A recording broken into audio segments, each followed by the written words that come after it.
Mohon perhatian Bapak Ibu, kami akan membacakan tata tertib selama acara berlangsung.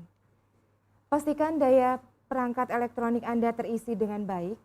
Gunakan earphone untuk kualitas suara yang lebih baik.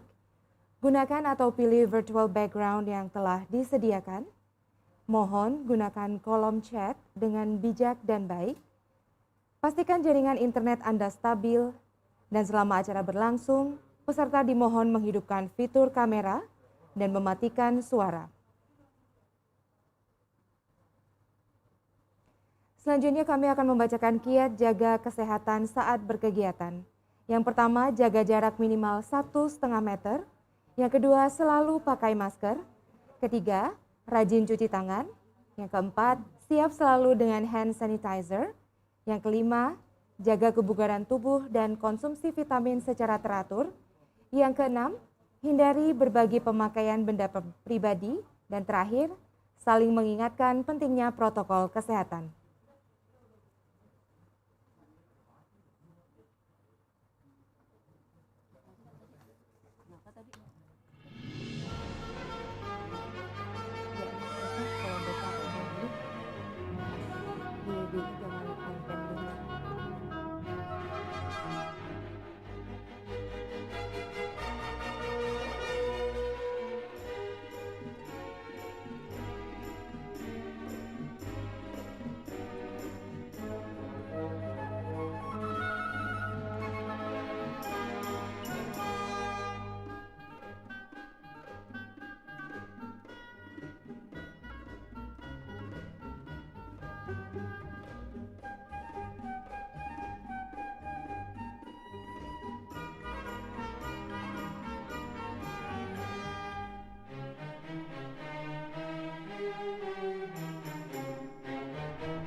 Ladies and gentlemen, the 15th Bulletin of Monetary Economics and Banking, BMEB, will begin shortly. Please turn on your camera and turn off the microphone. Thank you.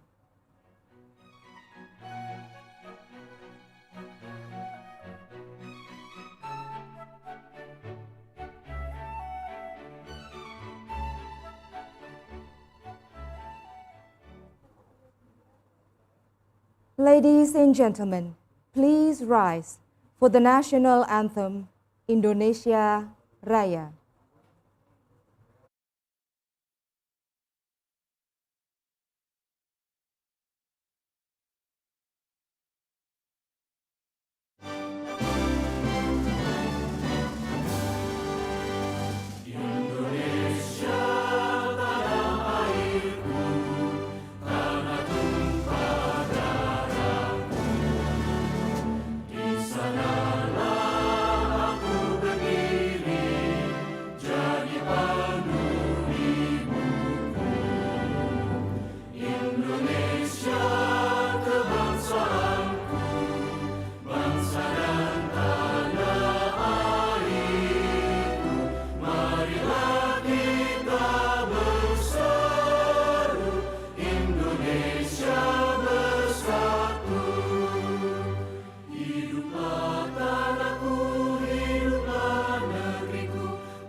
You may all be seated.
The Honorable Governor of Bank Indonesia, Bapak Peri Warjio, PhD, Board of Governors of Bank Indonesia, former governors and member of Board of Governors Bank Indonesia, members of Bank Indonesia Supervisory Board, Head of Bank Indonesia Institute, Dr. Solikin M. Juhro, distinguished speakers and moderator, Professor Budi Prasetya Reso Sudarmo from Australian National University, Professor Ahmed Farouk Aishan from Hamad bin Khalifa University, Tatsushi Sonobe, PhD from Asian Development Bank Institute, Professor Paresh Narayan, President of APAIA, Bapak Febrio Kacaribu, PhD, Head of Fiscal Policy Agency, Ministry of Finance of the Republic of Indonesia, esteemed guests from government institutions and Bank Indonesia Institute partners, head of departments and Bank Indonesia representative offices, ladies and gentlemen. Assalamualaikum warahmatullahi wabarakatuh. Shalom, Om Swastiastu, and good morning to all of you. On behalf of the committee, with the warmest regards, we have the pleasure of welcoming you to the 15th Bulletin of Monetary Economics and Banking, BMEB, Stimulating Economic Recovery, Promoting Sustainable Inclusive Growth in the Digital Era, Challenges and Opportunities. Ladies and gentlemen, this annual BMEB International Conference and Call for Paper is an important part of Bank Indonesia Institute initiatives to develop research ecosystem in Indonesia, which over years has attracted more and more quality papers from prominent domestic and international researchers. This year's conference is held online as we acknowledge that the global pandemic has become inevitable and the world is going through a challenging moment in many ways. Ladies and gentlemen, to start off the event, we would like to invite you to see the BMEB Manifesto.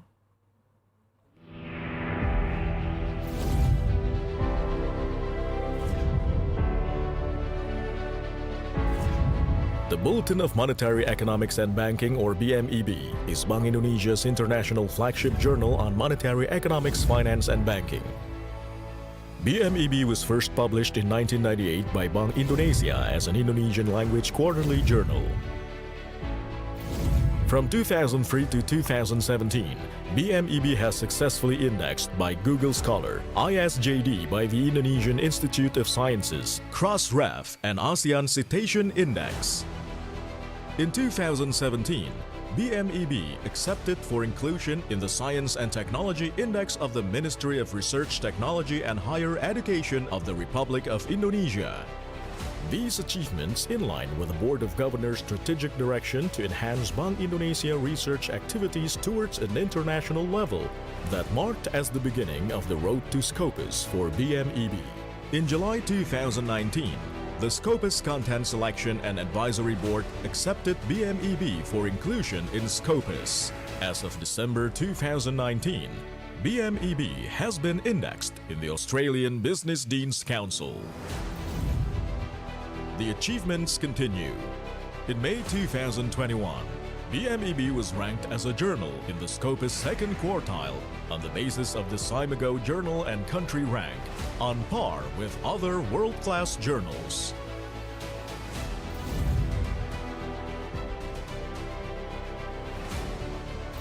The transformation of journal management was rolled out by the BMEB Board of Editors as part of BMEB Medium-Term Strategic Plan 2.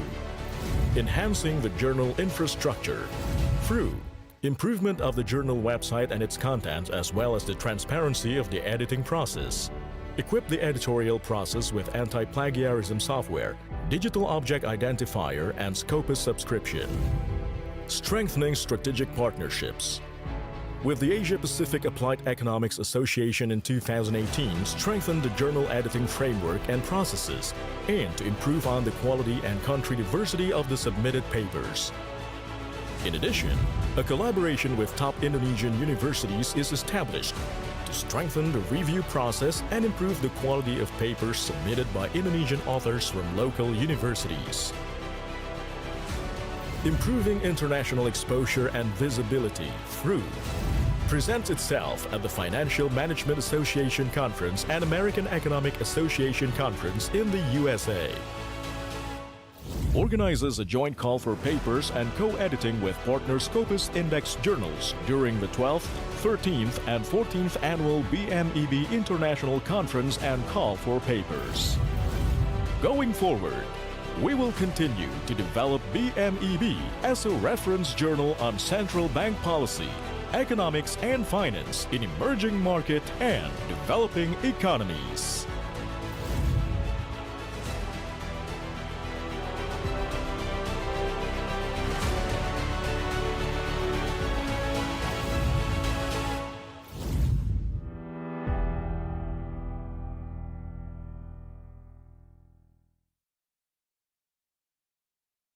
of Bank Indonesia Institute, Dr. Solikin M. Juhro, to deliver the committee report.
Thank you, Dr. Solikin.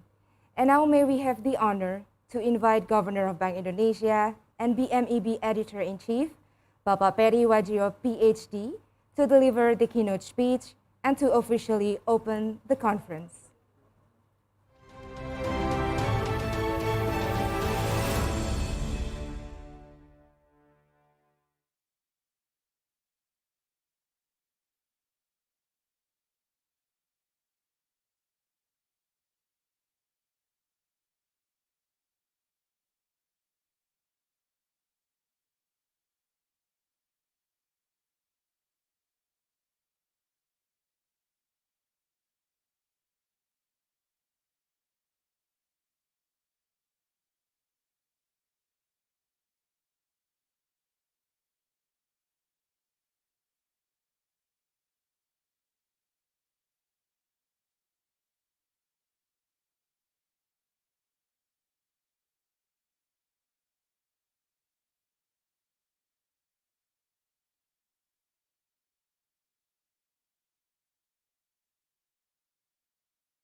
We look into US economic growth 6.8%, and next year 3.5%.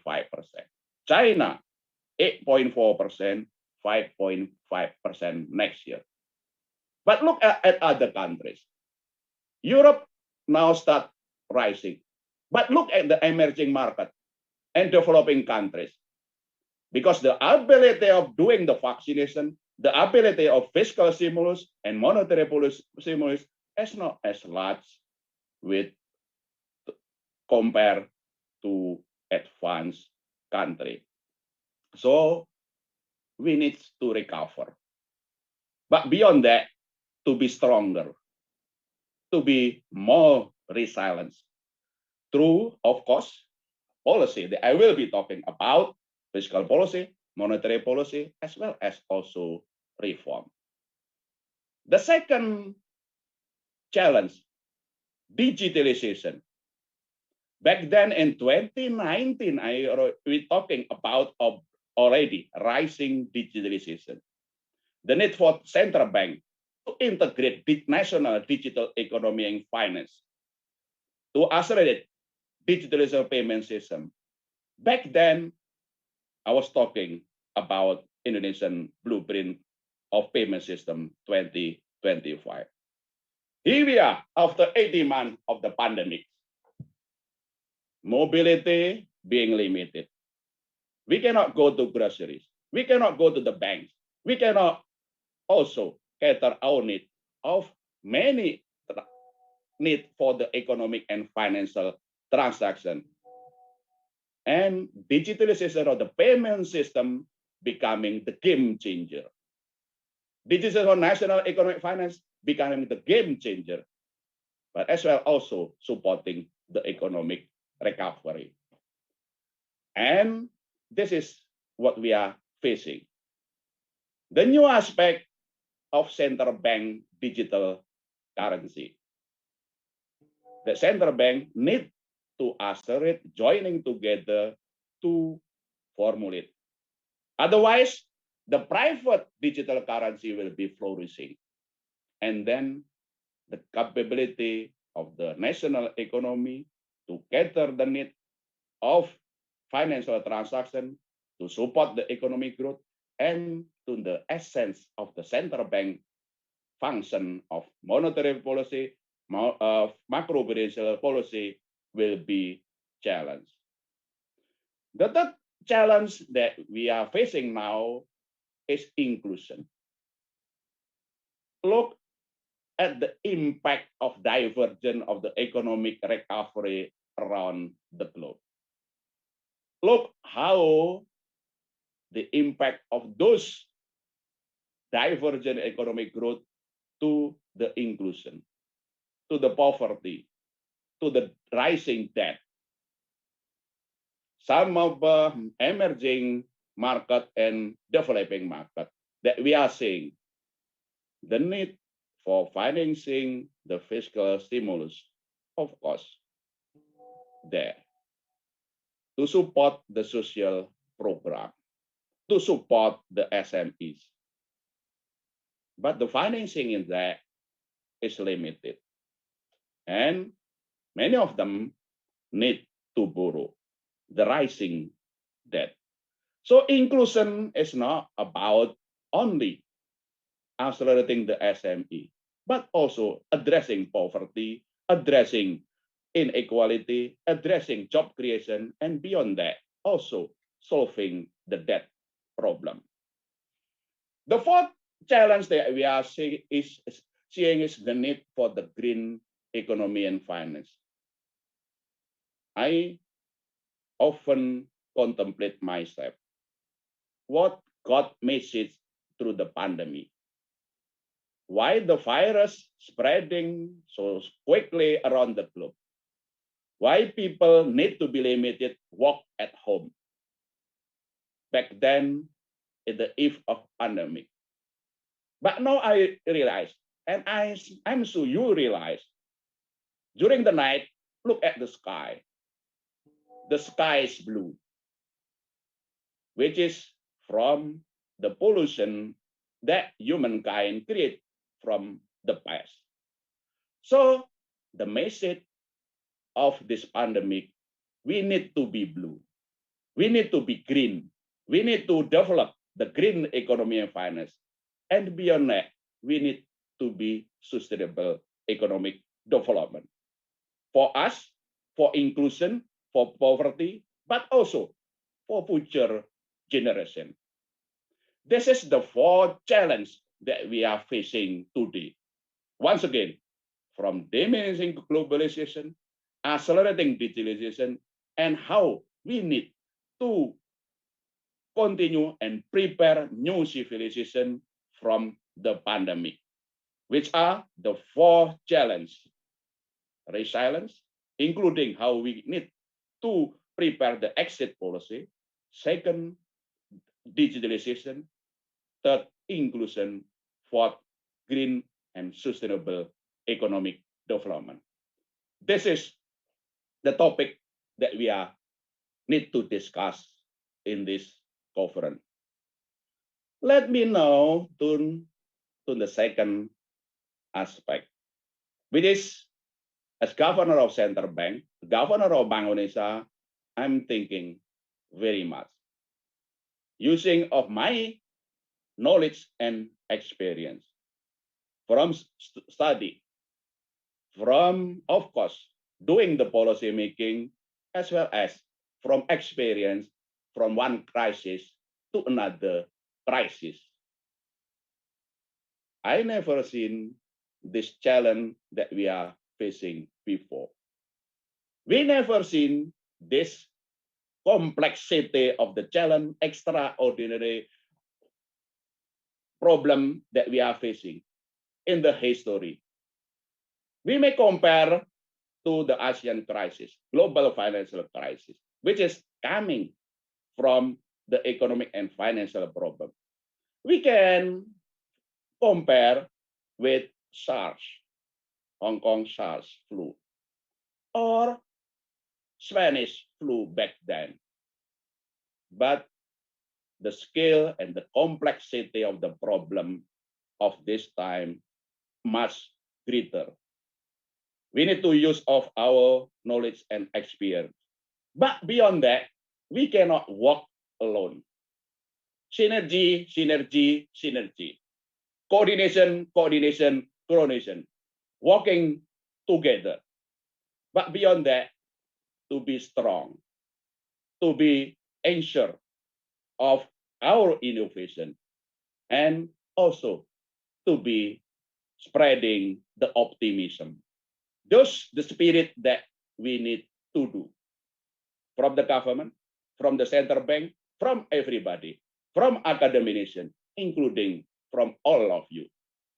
Let me just share the following four response that we in the central bank need to do. The following four is response that Bank Indonesia already and will continue to do. That we need to also to formulate this innovation, this policy making to be supported from the research, the academic theory, as well as also our experience from the past. So I call on you, our fellow academicians, to help us to be more understandable, to be more knowledgeable, and beyond that, for, of course, science, research and science for this today and also future generation. What are the following Bank Indonesia that doing? What are the four following central bank need to do?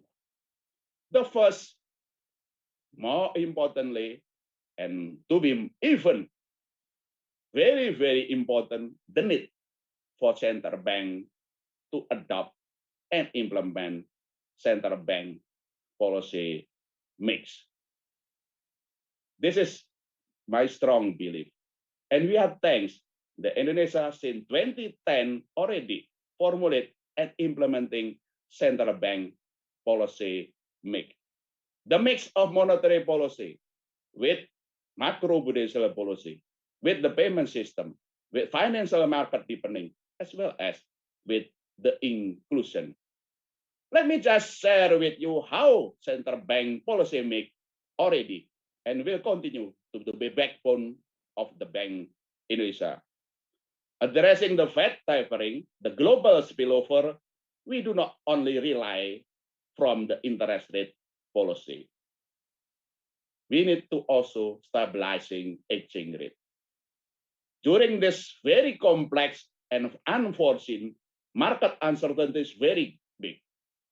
And of course, in normality, inefficiency on the market, making the movement of the exchange rate and government bond yield becoming, of course, cannot be explained with what the theory that we learn of the market efficiency. At this time, the need for central bank to stabilize the exchange rate, to intervene in the market.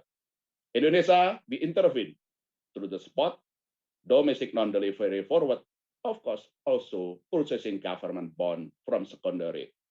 And this is our experience from the past and saving our stability of Indonesia. With this monetary policy making an open monetary economy, an open, small open economy, we can cater the need of ensuring stability for resiliency. But also, we also relax our macro prudential. We learn from the research, from the theory. During this time, the economic cycle is from the bottom and moving up. We learn from our knowledge and research. At this time, the financial cycle even also below the economic cycle.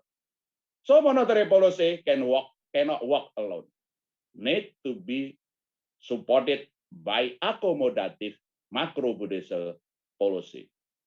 So that's the reason. In monetary policy, we do not only stabilize exchange rate, but we adopt low interest rate, very abundant liquidity. But in macroprudential, we relax all of macroprudential. Loan to value ratio, counter cyclical buffer, counter capital buffer, and others. We relax our macroprudential. This is the policy mix of the central bank of monetary and macroprudential policy. But for resilience, the central bank need to strengthen the coordination with the government, not only addressing the short-term problem of ensuring stability, but also to support the economic recovery. For advanced countries or other countries that have the very developed financial market, the quantitative easing of the central bank to financial sector can going fastly through and effectively supporting the economic recovery. Purchasing asset-backed security, mortgage-backed security, and other aspects, even microfinancing. But for other emerging market and developing countries, that the financial market is not developed yet, then the quantitative easing of monetary policy will not be effective to support the economic recovery. Yes, effective to support financial stability. Yes, effective to support the price stability, but have limited impact to supporting the real sector. And what central bank do? Just sit there or joining the hand of the government. This is a very unprecedented situation. Need to be innovation. This is where the coordination of fiscal and monetary policy is very important. In one aspect, fiscal policy is the most needed instrument to support the economic recovery. But of course, the limitation of fiscal deficit, the limitation of raising debt to finance the deficit need hand. This is another of quantitative easing from monetary policy. While a quantitative easing to the financial sector has limited impact to real sector, then there is opportunity to do the quantitative easing of monetary policy of the central bank through fiscal policy. In this extraordinary policy, not in the normal condition. This is the need for central bank to participate in the financing of fiscal deficit, fiscal budget through the very extraordinary emergency situation from the primary market. This is the basis of Indonesia. We have a joint agreement between my dear friend, my dear colleague, Minister Sri Mulyani, Minister of Finance, with myself, of how central bank in this period up to next end of next year under law number 2/2020 to participate in the financing of the fiscal through primary market. Please do not think this is debt monetization. Please do not think this is comprehending or reducing independency. This is the basic thinking of fiscal monetary coordination as we taught, as we learn from simultaneous macroeconomic equation. For resiliency, of course, we need to reform, and reform. Not only for current economic recovery, but for future sustainable and longer term and higher economic growth. Reform needed in the real sector as well as in the financial sector. In the real sector, why? The government, we are supporting very much of job creation law to support transformation of the economy. In the central bank, we are introducing many reforms. One of them, reform in the money market, financial market, how to be more efficient and liquid in the money market short term, as well as also innovating of financing for longer need of economic growth. Those the first response that we do at the Bank Indonesia.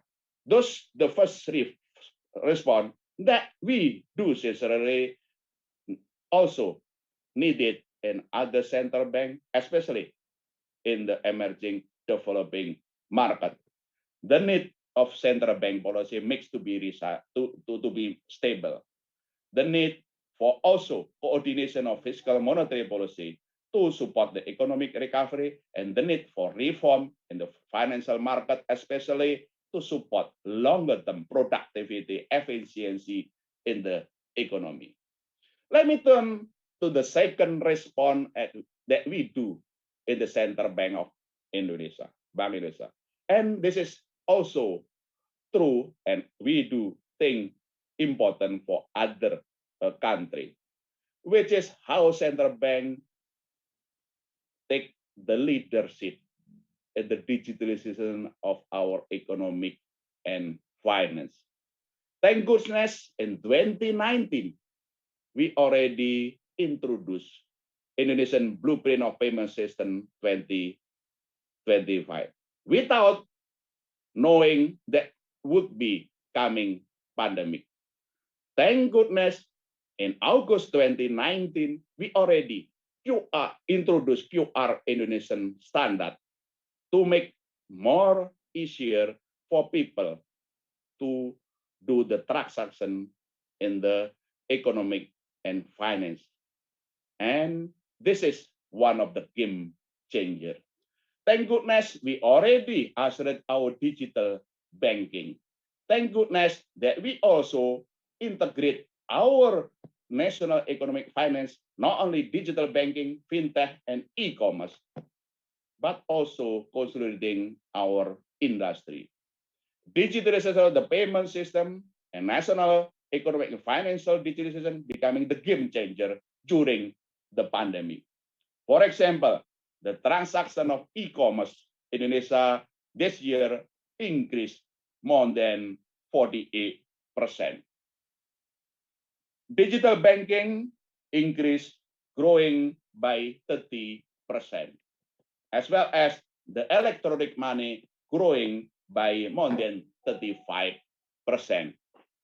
Once again, thank goodness, we already introduced digital payment system back in 2019 without knowing that there will be coming pandemic. This is the spirit why we accelerated our digitalization. We already introduced the SNAP, the integration of digital banking, payment, as well as e-commerce through one language, standardized national standard of open API, application programming interface of the payment system. That one language for any services in the payment system. We are already also engaging cross-border QR Indonesian standard. We are piloting with the Thailand and soon with Malaysia, Philippines, also Singapore. QR Indonesian standard will be cross-border in the ASEAN as well as in other countries. And we are now accelerating our fast payment, BE Fast, which is 24/7 real time, to be more digitalized our economic finance and as well as payment system. One of the challenges that we are facing on the digitalization is how to introduce central bank digital currency. We are preparing that. Other central bank also preparing that. We are joining cooperation and preparing for central bank issuance of central bank digital currency. There are three aspects of central bank digital currency. One is the design. How CBDC to be designed with national authority of the central bank to issue and circulate the payment instrument. Just like fiat money, the paper money, this is another form of money, which is digital. That the central bank is the only authority for issuing as well as controlling and circulating the digital rupiah that we will be issuing. The second is the integration of the infrastructure of the payment system and financial market need to be integrated. This is the reason why we are developing BE Fast, fast payment for retail. We are preparing for the new version of wholesale real-time gross settlement. And that's why we are also integrating those payment systems with money market, central counterparty, ETP, electronic trading platform, and the multi-matching. Because this is the integration of the infrastructure payment system and financial market that need to be there to support the issuance of the digital currency, CBDC. The third aspect is, of course, the choice of the technology platform. This is that we are working with other central banks. There are choices, whether stablecoin, whether DLT, distributed ledger technique, whether blockchain or other technology platform. This is the second response of the digitalization. I will be fast on the third and fourth response. On the inclusion, this is where the central bank also need to joining hand with the government to be addressing and promoting SME, which is especially from how we need to support digitalization of the SME, of agriculture. This is the new venture that we can support the effort of the government, digitalization of the SME and agriculture will be more fast, efficient, also breaking all of the market structure, which is not efficient in the past. How we need to do the entrepreneurship of the SME to be more friendly, to be more can be put in the e-commerce or digital banking or fintech digital platform. Digital payment system cater those needs. To digitalize our SME, to be more inclusive, as well as to be more digitalized. We already walking this. Bank Indonesia, through our 46 branches, introducing not only SME development, but also digitalize our SME through our onboarding program. And also we are joining, cooperating with the government, as well as the banking, the fintech, the e-commerce, to support the digitalism of the SME.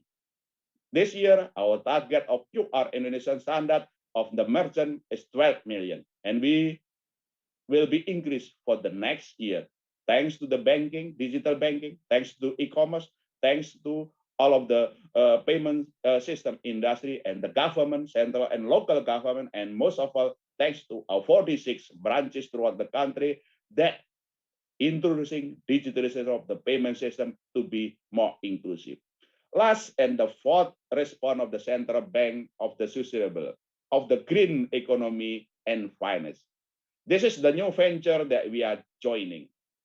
How central bank participate in supporting the green economy of finance through green and environment friendly of macroprudential policy, through our support of developing the financial instrument which is more green finance, and above all, also to joining hand to be more green in our institution. Therefore, this is the new venture that we are engaging, and I'm sure we are joining with other central bank from this NGFS, which is also a cooperation of the central bank. Ladies and gentlemen, once again, my honor and always great pleasure for us to delivering keynote address in this very reputable international standard of conference, the 15th Bulletin of Monetary, Economic, and Banking. I'm very proud. We are very proud of our bulletin. One of the prestigious international journal of Indonesia that Bank Indonesia introducing as a rating. Thanks to once again all of the speakers, all of the contributors. Thanks to the editorial board. Thanks to Dr. Salikin Juhro of Bank Indonesia Institute. And most of all, thanks to all of you.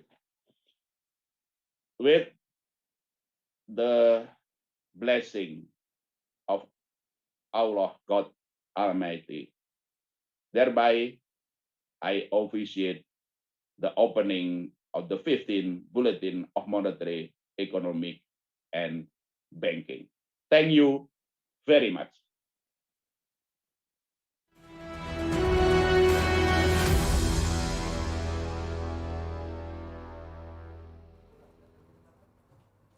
Thank you, Governor Perry. And now may we kindly ask everybody to join the group photo sessions.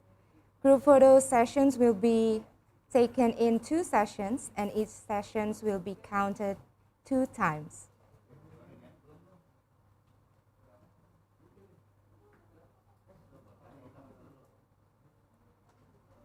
Please get ready and turn on your camera.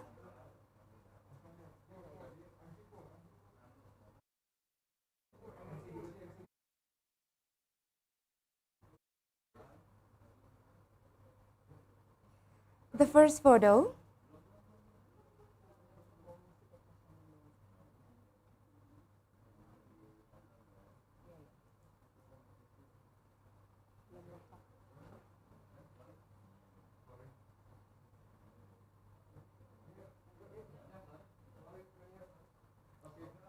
The first photo. 1, 2, 3.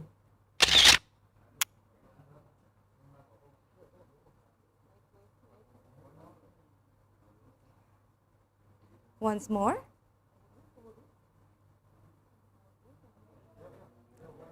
1, 2, 3.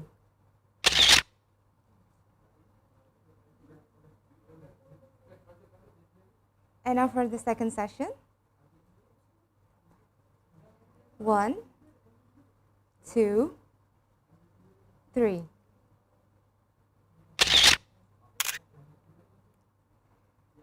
Thank you, Governor Perry, for taking time out of your busy schedule to officially open the conference. And ladies and gentlemen, that was the end of our opening ceremony. Thank you very much, Pak Solikin, all the board member, all speakers, all of the. Thank you very much. Very much. Lot of Enjoy the seminar. Prof. Hill, Pares, and others. Enjoy the great seminar. See you tomorrow night. Okay. Bye-bye. Thank you.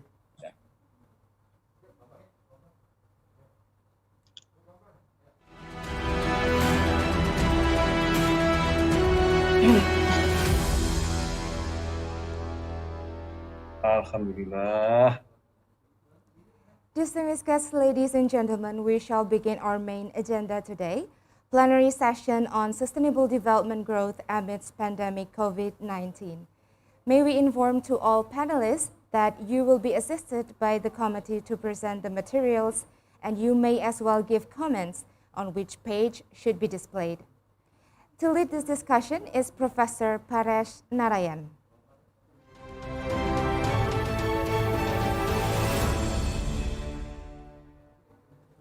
Before we invite Professor Narayan, we would like to introduce you to him. Professor Narayan is the professor and consultant at the Monash Business School of Monash University. He's also the managing editor of Bulletin of Monetary Economics and Banking. He received major awards in research, among others, Top 40 Stars of Research across all academic disciplines in Australia in 2019, Elsevier Top 2 Researcher under the Scopus Excellence in Sustainability Research Award amongst Australasian researchers across all disciplines in 2017, and Mahatma Gandhi Parvati Saman Award for making a substantial contribution to the profession in 2015. Ladies and gentlemen, please welcome our moderator, Professor Paresh Narayan. Thank you very much for inviting me to moderate this session. I'm very pleased to do this. We have three very distinguished speakers who are going to talk on this very, very important theme of sustainable development growth amongst the pandemic COVID-19. I want to just outline how we're going to proceed with this session. Each of the speakers will have 40 minutes to talk, and then I will summarize the main features of the talk, and then we will open up the floor for questions and answers. I believe you will be able to type in your questions and send it to me on the chat, and I will do my best to cover as many questions as possible in the last 30 minutes of this session. Obviously, there will be some overlapping duplicate questions. I will try to cater for all of your comments as much as possible within the 30-minute time that we will have for question and answers. I will also request the speakers to stick to the scheduled 40-minute time so that we have enough time for the audience to ask you questions and learn more from your expertise on this subject. We will follow the list of speakers as given in the program. Our first speaker this morning is Professor Reso Sudamo. He's from the Economics Department at the INU, Crawford School of Public Policy. He's also the Deputy Head at the Poverty and Inequality Research Center and research at the INU Indonesia Project, again in the Crawford School of Public Policy at INU. His research interests are in development economics, environmental and resource economics, as well as public policy.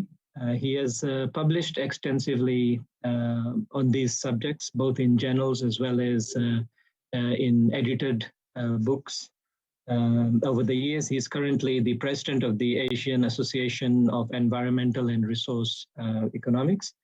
He was the president of the Regional Science Association International from 2017 to 2018, and was also the president of the Pacific Regional Science Conference Organization from 2013 to 2015. He received his BSc degree in electrical engineering from Bandung Institute of Technology, a Master of Science degree in operations research from University of Delaware, and his PhD degree in development economics from Cornell University. Let's welcome Professor Reso Sudamo as our first speaker, and let's look forward to learning from him on sustainable development in this pandemic. Professor Reso Sudamo, I hand it over to you, and you can start now. Yes, thank you, Perez, for the opportunity and very kind introduction. I also would like to thank BE Institute for the opportunity to present my work over here. I feel very honored. I also would like to give my respect to Pak Ferry, the head of BE, and as well as other high official at BE and at the BE Institute. And lastly, I would like to congratulate the BMEB for its achievement in the last several years. It's an impressive achievement. Let me share my screen so then I can control my slides. So what I'm going to talk is probably a subject that is a bit different than many of you in the Indonesia banking system. I'm going to talk about energy security to ensure the sustainable development in Indonesia. And what I mean, sustainable development is not only about the environment, but also balancing the environment with the economic growth and social aspect. And typically, this is about poverty and inequality. So this is a summary of a relatively long project with my student and my ex-student, Juventus Effendi, who is also a staff in the Indonesian Ministry of Finance, Ditya Nurdianto, which is also a staff in the Indonesian Ministry of Foreign Affairs. But this presentation, this opinion is really our individual opinion, not representing the opinion of Indonesian Ministry of Finance or Indonesian Ministry of Foreign Affairs. So let me start by, let me go, okay. Let me start by showing this graph. This graph shows that after the financial crisis, Indonesia relatively growing steady, the Indonesian economy relatively growing steady at 5%. So this growth has been relative before the pandemic. Yeah. And the growth of this economy is also accompanied by an increasing growth of energy use. So these are either the final or the consumption of energy use. After the pandemic, certainly we're going to expect that this growth pattern continue. One issue with the energy use in Indonesia is on the energy intensity, which is the energy use per GDP. And if we use China as our benchmark in terms of being able to more efficient, Indonesia energy intensity is more efficient, but comparing if we use China as a benchmark, we are actually cannot keep up with China in terms of energy intensity. Among the countries in Southeast Asia, only Vietnam probably you could compete with China, but other are could not. But Indonesia is the one lately, the one that actually slipped much much more. Philippines and Thailand, although they're not being able to improve as fast as China, but they are already in a way more efficient than China. Now, there's another character of energy use. It's not only that it is about energy intensity, but the source of energy that we use throughout the year, particularly after the financial and economic crisis, is an increasing use of coal. So these are coal. Oil is still significant, but it's relatively steady. Natural gas is also significant, but steady. The one that declined, which is obvious, is this biofuel and waste. But coal is a dominant source of energy to push our energy supply so that it's available and it could supporting the economic growth that has been happening since 2000.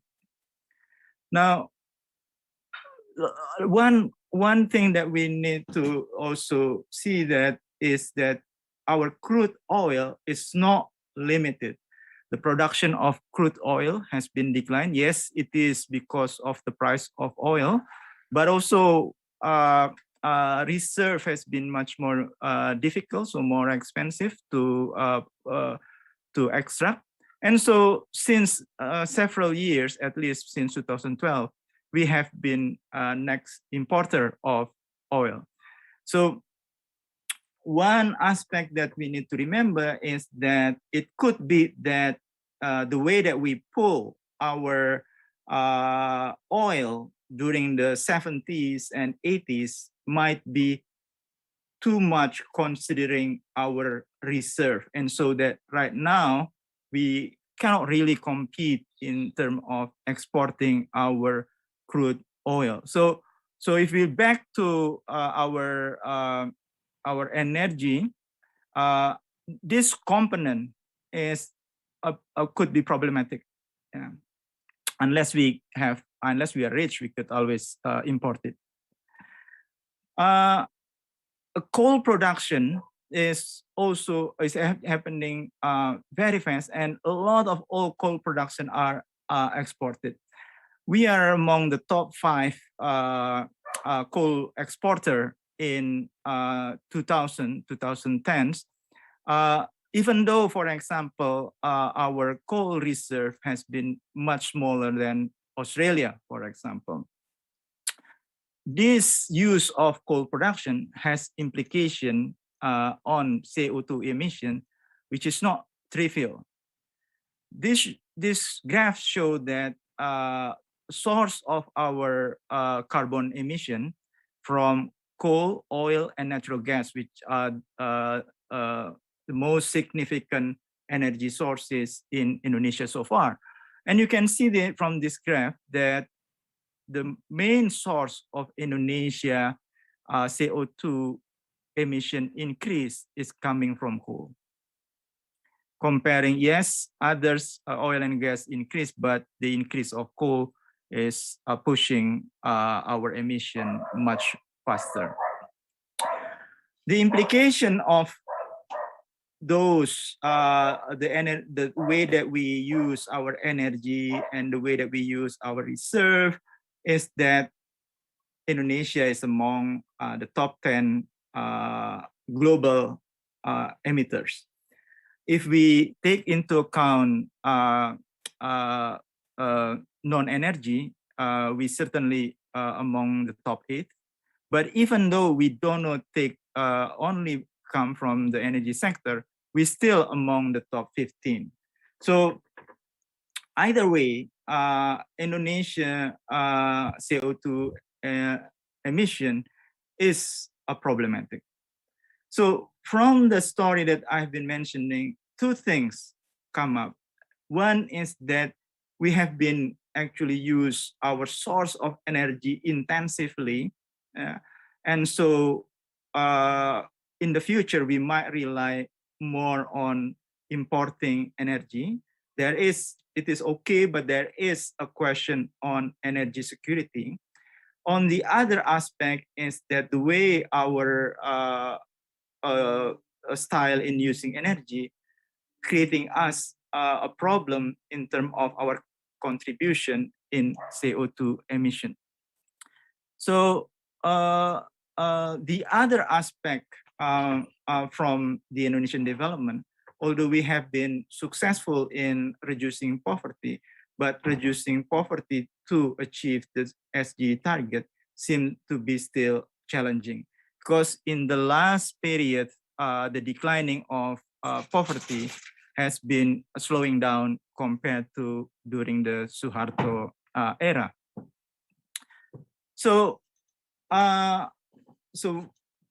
one issue that we face is that an energy security issue to ensure that we could go back to the original track and the energy could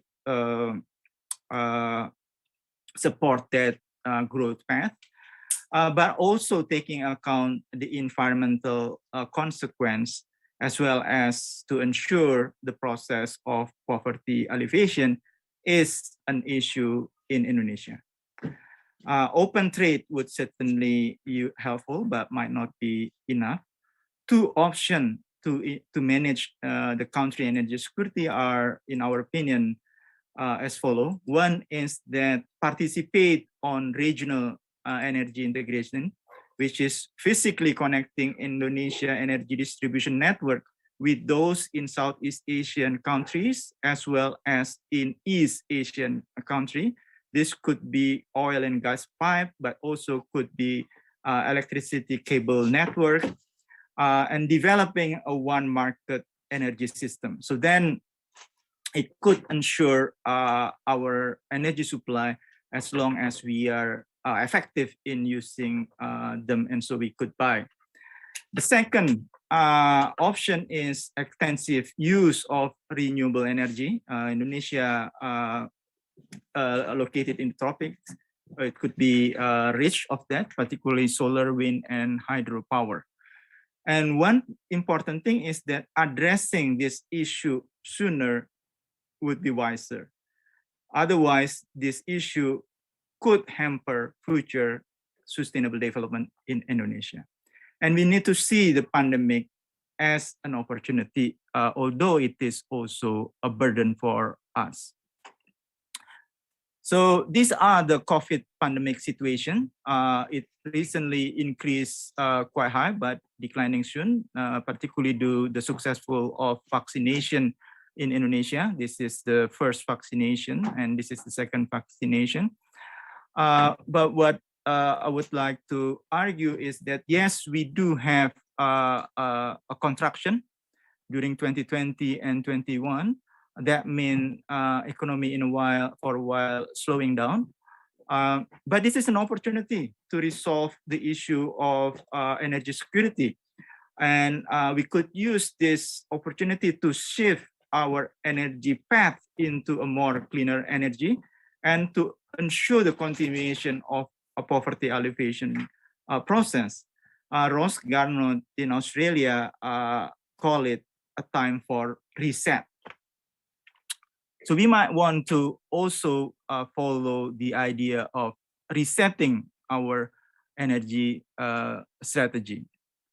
Now, talking about energy integration in East Asia or in ASEAN is not an empty issue. It has been discussed for a while, since actually as early as 1960s. But the more serious discussion has been happening since 2005.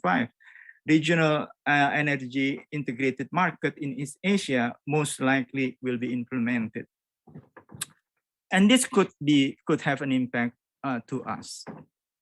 Now, renewable energy development in Asia is also not something that far in the future. People has been doing it in the region. Look at this China proportion or development of renewable energy. It's actually 9 times the amount compared to the situation in 2000. India, Vietnam, but also quite high. India also high. although Indonesia is relatively very slow comparing to our neighbor in terms of developing renewable energy.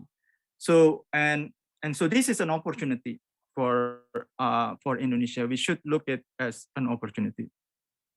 The other opportunity combining energy integration and renewable energy is the Australian intention to basically supply renewable energy to Asia, and their target is around end of 2030 that there will be a link under DC underground cable from Australia, particularly western part of Australia, to Asia. And within Indonesia as well, the discussion of a DC integrated electricity is there, because that is probably the cheapest way to redistribute electricity around the country. So this dynamic should be an opportunity. Yes, at the moment we are slowing down the economy, so then the energy demand a bit slowing down. There are a movement for energy integration as well as a movement to develop renewable energy. Indonesia should embrace this opportunity and implement policy to support it. Now, but what is it, the socio-economic impact of these activities? Implementation of regional integration and development of renewable energy will most likely improve energy security and lower the growth of emission of the country. However, it is not clear how this energy integration and accessification of renewable energy will impact the country's social economic issue, particularly on economic growth and poverty alleviation. So my work with my other colleagues are surrounding that issue. So the first type of analysis that we look is that we use the case of electricity sector to analyze the impact of socio-economic wide and environmental impact of regional energy integration as well as renewable energy. We combine a social countering metric technique, household micro simulation, as well as carbon emission model in this analysis. So, so the data that we use is that we construct East Asia interregional SAM, in which in this SAM cover the 7 ASEAN countries plus Australia, China, Japan, South Korea, and in India. There are 57 production activities, as well 5 factors of input. So the data set come from GTEP. Now, to be able to analyze the effect of this regional energy integration, particularly over here, regional electric integration, as well as development of renewable electricity, we conduct this simulation. So the first simulation is that there is an increase of 10% electricity consumption in Indonesia, and business as usual is happening. Basically, Indonesia just supply their 10% using the Indonesian resources, which is combination between oil, gas, and coal, and particularly those 3. Now, the second scenario is that 10% increase of demand will be supplied by our neighbors because we have engaged in regional electricity integration. So that 10%, we don't have to supply that 10% by our own, but we could use other region resources, and so we fulfill the demand of that 10%. Comparing scenario simulation 0, the business of usual, and this regional electricity integration will provide us the effect of regional electricity integration on the Indonesian economy. Now, the other simulation that we do is that renewable electricity development, in which that 10% increase of demand of electricity in Indonesia will be fulfilled by Indonesia by developing either hydro, wind, or solar.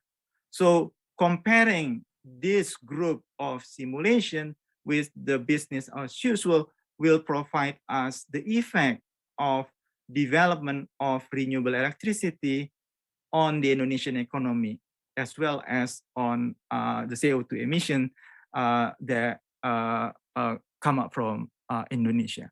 So that simple scenario hopefully will provide some lights on what will the effect of if we participate in regional electricity integration or we are actually developing our own renewable electricity by ourselves. So the result of the simulation is as follows. So this group regional electricity integration, and simulation A is basically if it is East Asia electricity integration, simulation B if it is only ASEAN electricity integration. And this group is we fulfill the increasing demand by producing through wind electricity or through hydro or to solar. And you can see that that will give us a lower emission comparing to business as usual as 4%. And that 4% is actually for a short run is significant. And the effect of those changes on GDP is shown over here. If we have conducted in a regional integration, of course, we cannot get benefit as much as if we are actually fulfilling our electricity. And so comparing to if we fulfill the electricity demand by our coal, oil, and gas, our GDP decline if we involve in, not decline, but lower if we are participate in regional integration. However, if we develop renewable electricity, our GDP is actually better off comparing to business as usual. And we can also see the effect on factor income. Most of the decline happen is on the natural resource because of we are not using as much as business as usual oil and gas as well as coal. So you can see that both renewable and regional integration is good for reduce controlling our CO2 emission. However, renewable probably more favorable if we think about the macroeconomic impact in Indonesia. If we look at the poverty, our household income, you can predict that renewable energy is actually helping us in accelerating the poverty alleviation process, but not so much if we involve in energy integration. So that is the first group of, so the lesson learned from this is that both regional electricity integration and renewable could improve electricity security in Indonesia and reduce carbon emission from fossil fuel. Regional electricity integration, however, might forego the opportunity for faster economic growth comparing to business usual, but renewable electricity, on the other hand, could actually help us for improving our economic performance as well as poverty alleviation. So that is the first group of analysis that we do in the last, probably already the last 10 years. Now, the second type of analysis is if this energy integration happening, two things that could be also happening. Yeah, one is this energy subsidy elimination. So it's not why Indonesia would like to subsidize energy if it is already integrated throughout the region. Indonesia might the subsidy might leakage to other countries.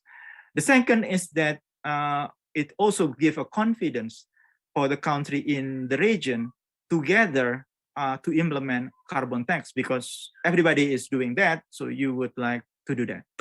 So we would like to analyze this situation, assuming that there will be an an energy integration, and so it's encouraged all the country in ASEAN particularly to eliminate subsidy, although in ASEAN only Malaysia and Indonesia, they have big energy subsidy, as well as to implement a carbon tax. To analyze this scenario, we developed a CGE, computable general equilibrium, covering the ASEAN region, particularly the 5 big ASEAN countries, Thailand, Vietnam, Malaysia, Singapore, Indonesia, and the Philippines. To do that, we developed a social accounting metrics for ASEAN. So then the flow between institutions is well recorded, as well as providing some mechanism that we could actually recycle the money that we receive or we save from electric energy subsidy elimination, or the money that we receive from carbon tax. So in general, the model consists of the following. It consists of 6 Asian countries. There are 26 sector, labor classification, and rest of the world. We then link this CGE again with household micro simulation model, as well as we link with carbon emission model. These are the structure. So there is within ASEAN, there is a spatial treatment comparing to ASEAN to outside, which is basically it is in this model, it is easier for ASEAN to trade it within ASEAN comparing to the rest of the world, as represent the ASEAN integration, particularly in the energy sector.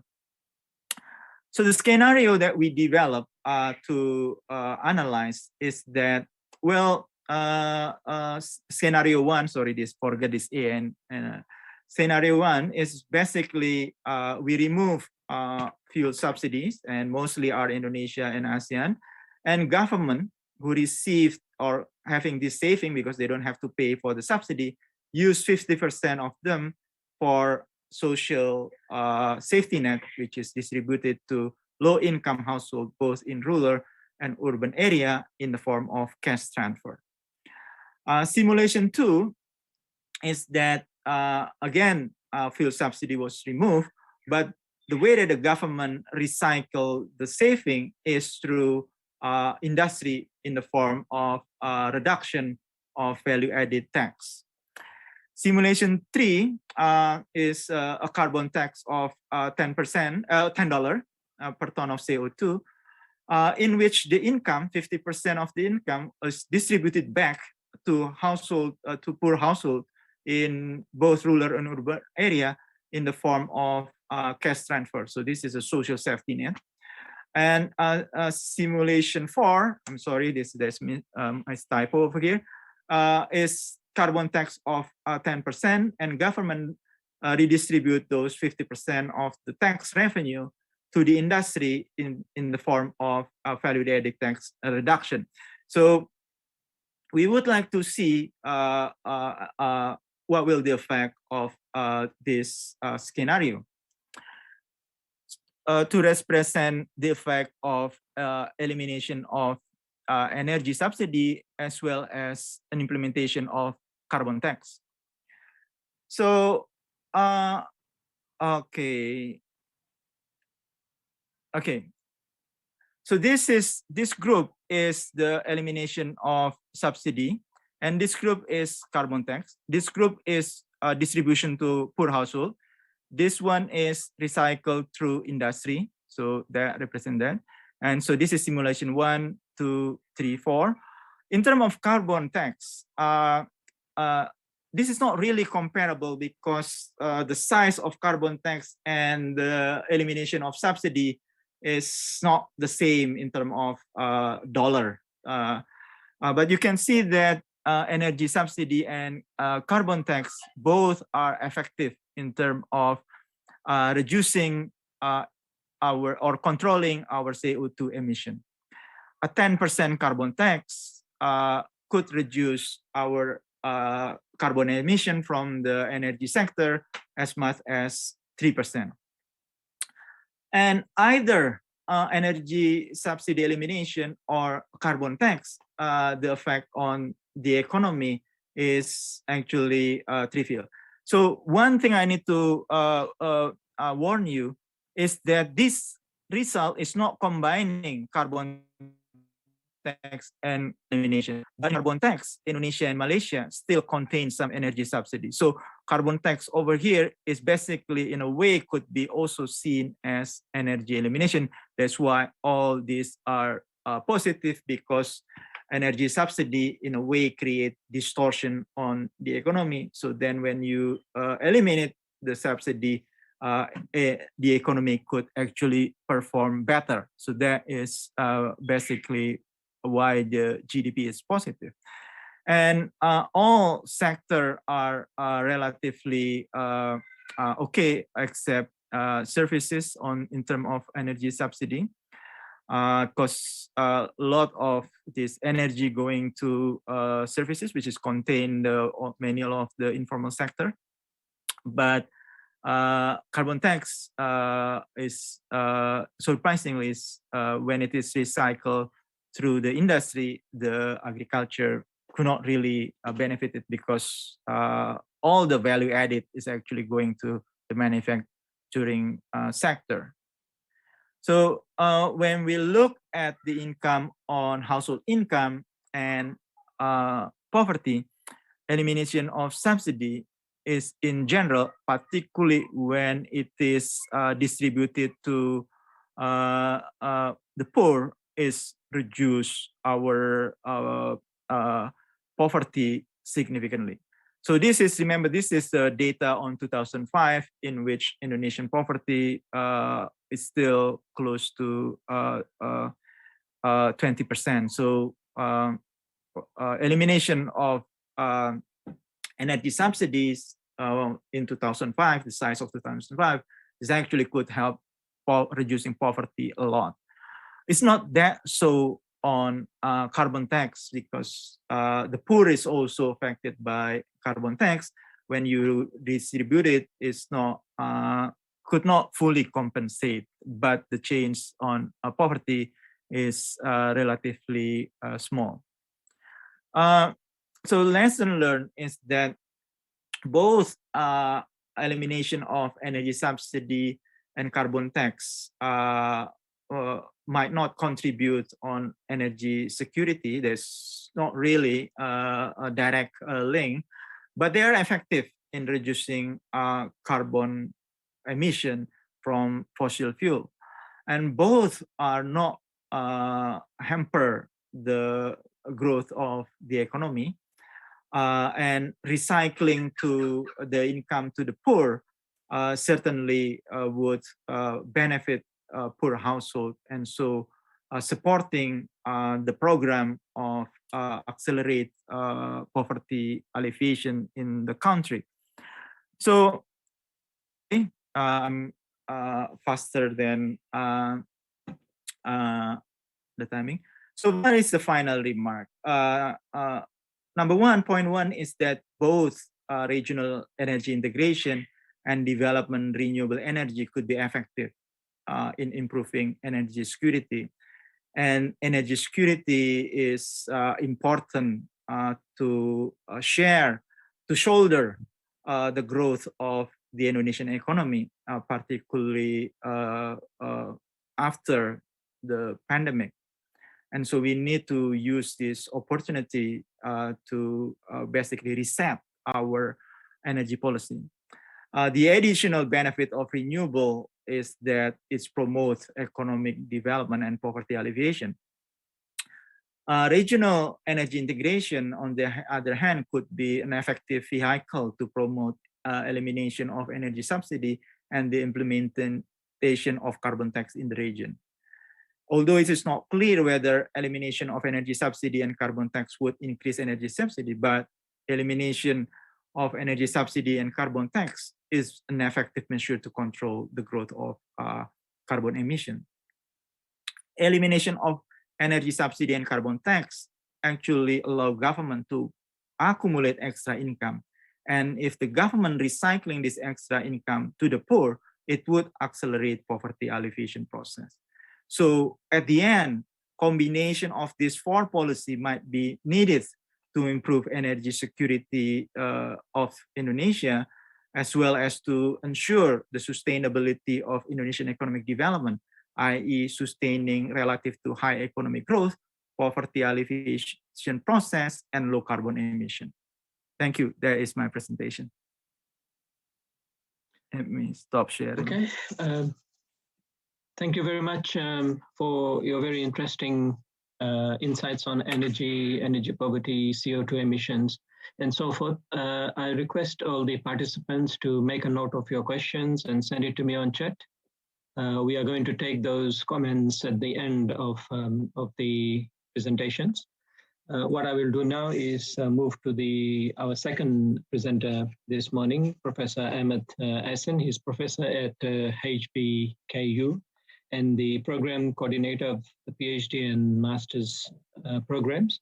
He has been a board member and monetary policy committee member of the Central Bank of the Republic of Turkey and has at various times served as consultant at the World Bank, the Central Bank of Turkey, and Oxford Analytica.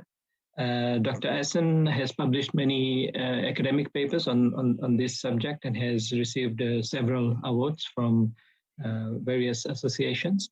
We are very privileged to have him speak to us on this subject of sustainability, sustainable growth in light of the pandemic. Professor Asen, you have 40 minutes. We can start now. Thank you. Thank you very much, Professor Parish. It is a great privilege to speak in this panel. Thank you for your kind invitation. I would like to thank also Governor Perry, Dr. Solikin, for this and all the conference participants, Central Bank of Indonesia. I have been following Central Bank of Indonesia over the last 10 years, even more. My first time in Jakarta, I guess, was about 10 years now. It was an ONFIF conference. And even since then, Central Bank of Indonesia has done a lot in terms of giving a good example for other emerging market central banks. Even the establishment or the emphasis given to this conference to the journal of Central Bank of Indonesia is showing the quality of the central bank. I really, this is great timing to see this in emerging market countries, and I believe Central Bank of Indonesia is leading the other central banks in emerging markets in developing countries, and definitely Governor Perry, his team, Dr. Solikin, all deputy governors, the board members, needed to be appreciated. I believe it's not just for Indonesia, but for other emerging market countries, because this is what we learned after 2008 crisis. It is not just developed countries, but developing countries has lots of policy tools that they can devise, they can invent for their own needs. It is not anymore just we learn the things from textbooks. It is not like first generation of central banks. Central banks are more active, they are more knowledge driven, they are more innovative, and I'm very happy to see that Central Bank of Indonesia is leading in that direction. And that's why it is my privilege, my honor to speak in this conference. Thank you very much again for the invitation. I will be talking about the COVID-19 pandemic and digitalization. It is quite a good coincidence, actually. Today, when I was listening Governor Perry, most of what I taught in terms of categorization is quite coinciding with his categorization of 4 challenges. I will provide 5 challenges under the context of COVID-19 and especially what the digitalization and fintech brings. But before that, let me move on. And digitalization was with us. But what has changed in the last 2 years almost is with COVID-19, the digitalization is even more widespread. It has been even accelerated more. And digitalization is not just digitalization. I mean, it is more than that. It is definitely for the economics and finance. It is fintech. We generally categorize the digitalization in the context of fintech because there are lots of implications of technology, digitalization in financial industry. And when we think about the fintech, it is not just online payments, ATMs. It is all sorts of fintechs. It is digital lending, digital payments, digital capital ratings. Everything is that we used to be doing manually by employing many people are now started to be done online through digital channels. So it was already there, but it is not the start, definitely, but we see the acceleration of this digitalization. The term, actually, we had one bibliometric study. Actually, the term is not new. Even the fintech concept goes back to 1950s. With the advent of the computers, people start using the concept of fintech. But the boom, especially, has been taking place starting from 2000s, and most likely after COVID-19, it will be even accelerated more. And that's why, actually, if you talk with the bankers, even the central bankers, it is not a coincidence that it is at the agenda of everyone. So there are different phases of digitalization and digital banking. In the phase one, it was more of an e-banking sort of digitalization. Then in digital banking two, we start using multi-channel integrations. And then in digital bank 3, we start using omni-channels. I mean, in all those steps, we are using more and more digitalization in different parts of banking. And in the last stage, like Industry 4.0, we can name it like Digital Bank 4.0. It is Internet of Everything, IoT implemented in banking. You do all sorts of activities, even the verification and everything online. You don't even need to go to banks for years. Even ID verification is started to be done digitally. So definitely this is a big challenge. And in my presentation, I would like to touch upon some of the advantages and disadvantages, especially of this fintech after COVID-19. But before that, let's look at the demand side. Demand side is already there. I mean, it is not like the bankers are coming together, central banks are coming together, and they are discussing digitalization. There is also demand side as well. All the customers seem to be ready for digitalization. And this is a study by PricewaterhouseCoopers. Consumers, they are showing that consumers are quite ready. They are quite adaptable. They are not like very much following the status quo of going to the banks and opening up their accounts. It is other way around, actually. Customers are quite happy. They are trying to adopt digitalization very quickly. So the question is no longer whether the fintech will transform the financial system, but which banks, which firms will apply the best, emerge as the leaders. So for many banks, for central banks even, it is not a kind of a choice. It is not kind of a luxury. It's not something that they do additionally. It is already demanded. If they don't do so, they are lacking behind in the market and they will lose their competitive powers because the consumers are there and they're asking for it. But definitely, I mean, fintech is a popular topic, but fintech has lots of dimensions. It is in payment systems. It is even in cryptocurrencies. It is even in central bank digital currencies. So and in terms of academic research, we are relatively actually backwards because the data is relatively new, and especially in economics and finance research, we are relying mostly on data. But since the field of fintech is still in making, we have relatively more scarce data. So that's why the academics, researchers tend to not focus too much on the fintech related issues. because of the lack of data, but over time the data will come, and it is definitely the future. I mean, not just the overall umbrella of fintech, but even within fintech, there are lots of topics that the researchers needed to work on and develop new products even, and analyze how the consumers are behaving. This is very much needed in the research literature. So these are just warm-ups, but again, if you look at the numbers also, even after COVID-19, it is not just discursively we are saying that the fintech is important, but you can also realize this in the market. After COVID-19, this is the index on the upper side, in the yellow part, you see the stock market price of the fintech companies in US. After the eruption of COVID-19, we see all decline in all equity prices, including the fintech companies. But later on, the fintech companies recover very quickly, and they are now above their pre-COVID-19 levels. But the same thing is not true for the banks. Banks' equities have declined, but their equity prices have not recovered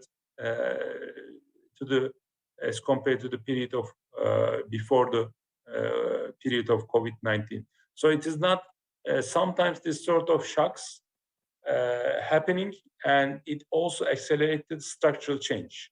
And there is a structural change that the banks are losing their powers, losing their market shares, and they are very much challenged by small and big fintech companies. So this was just an introduction to the idea, what are the main topics, but I would like to shape my presentation into 5 major topics. And then later on, I will talk about the central bank digital currencies. So the main question that I want to ask in this presentation, what does the fintech boom after COVID-19 imply? And this part is very much coinciding with Dr. Governor Perry's, His Excellency's speech. He pretty much talked about the similar things overall in the context, but I will try to talk about it in the context of COVID-19 and digitalization. First of all, after COVID-19, the fintech will help us to achieve higher economic growth. And it will have some implications for competition, especially in the financial industry. And once it has an implication for competition, definitely it has certain implications for the regulation. And on the demand side, we have to also talk about the faster adoption after COVID-19. And I will also talk about some of the drawbacks that Governor Perry has also mentioned, like higher income inequality, increasing debt, and even the divergence between countries in terms of their economic growth and their welfare implications. Let's start with the first one. Let's start with the economic growth. We generally expect that the fintech will have a positive impact on the economic growth because, I mean, it will be fast and efficient. It will increase the social welfare. It will increase the inclusivity. It will increase the financial inclusion. So it will help the SMEs. It will help to the inclusion of some segment of the society, especially the poor. These are positive sides for sure. But definitely, our initial reaction after COVID-19, the fintech developments, acceleration of the fintech developments are expected to increase the social welfare. But towards the end, I will talk more about some of the drawbacks, but just since Dr. Governor Perry has mentioned this, after COVID-19, we see kind of a divergence in growth paths of the countries. Developed countries are even developing faster because, I mean, they are initially hit more at the beginning of the crisis, but they are faster in changing their or reacting against the COVID-19 crisis. They had higher vaccination rates. They took certain precautions. They give more fiscal stimulus. So we see right now kind of a divergence between 2 sets of countries. The countries who were relatively readier for the COVID-19 crisis, they are growing even faster than their regular periods, like US, like China, like some emerging market countries. And there are some countries which are relatively deficient in their institutions, which they had already high debt ratios, and they have relatively less governance capability. And those countries seem to be diverging negatively to the north, to the south of the growth rates. And that's why this structural changes are quite important, or this sort of shocks, because it is not like a global crisis of 2008 or any other crisis. This is more of a natural crisis. In all the other crises that we face in the last 30, 40 years, or most of the central bankers are interested, they are mostly financial stability crises, and they're man-made crises. But the COVID-19 crisis is one way or another, it's a more of a natural crisis. And this sort of crisis might even lead to differentiation of the countries in the growth path, and this is what we are observing. So this again shows us why the central banks are quite important. Central banks are generally conservative institutions, even though governments want to spend more money, but they are but the central banks are trying to be more conservative, and we see the importance of being conservative. If your fundamentals are strong, if you are not too much indebted, if your governance strategy, if your institutions are good, actually you are more likely to face or you are more likely to cope with this sort of natural crisis even later. So there are lots of actually lessons that we should learn. I mean, in regular times when things are normal, we should accumulate reserves, we should reduce our indebtedness, we should manage our financial system well, such that if another natural crisis comes up, and we see that there is no way to predict this sort of natural crisis. I mean, it is quite difficult, but it is always better to be ready. And the countries which seem to be readier for this sort of shocks, they seem to be doing much better. The second aspect is competition. This COVID-19 and the fintech digitalization actually is shaping and changing the competition levels. In the past, the competition, and I'm sure you all know, especially our researchers, competition is very much studied in the banking literature. How does it affect the financial stability, whether the competition is good or bad? These are all very much discussed, and I will talk about it more a bit in the regulation part. But this sort of competition was more like within competition. It is as if the banks competing among each other. When they compete, they sometimes take excessive risk, they lower the spreads, they sometimes increase the spreads, and so on. These are the kind of a within literature discussion. But now the competition has changed. The competitors are not anymore coming from the other banks. It is not like within the industry competition. The competitors right now for the banks, for the financial industry, which are heavily regulated by the central banks, are actually competing with other sorts of animals, other types of competitors. They are technology and media telecommunication companies. If you look at most of the technology and media communication companies, they start having some licenses to even lend to consumers, even to benefit from their digital channels to reach the customers. And they have certain advantages for sure. And we even see this in the cryptocurrencies, right? The Facebook came up with the idea of Libra, which I'm going to talk in a bit. Even they have much more power because they have more chance to reach out to the customers. So the competition is not coming from within the banking industry, within the financial sector, but it is coming from the big tech companies. It is coming from the other telecommunication companies, which is a challenge. I will talk about this in the regulation part because this is a relatively unusual world. It is kind of a new normal, but it is a new normal for the regulators. It's a new normal for the banks. Because in the past, for example, we used to think that when you work for the bank, it will be a lifetime employment. But right now, globally, most of the banks are firing people. Most of the banks are, it is even not certain to have lifetime employment. So if we come to the competition part, next slide, please, that would be better. So related question with the competition will be financial stability. Before financial stability concerns. Financial stability concern with fintech competition. So for the banks and for the central banks, actually the optimum form of one slide before, please. That would be better. Yes, this one. For the banks or for the central banks and regulators, actually there is a good agreements between banks and the central banks.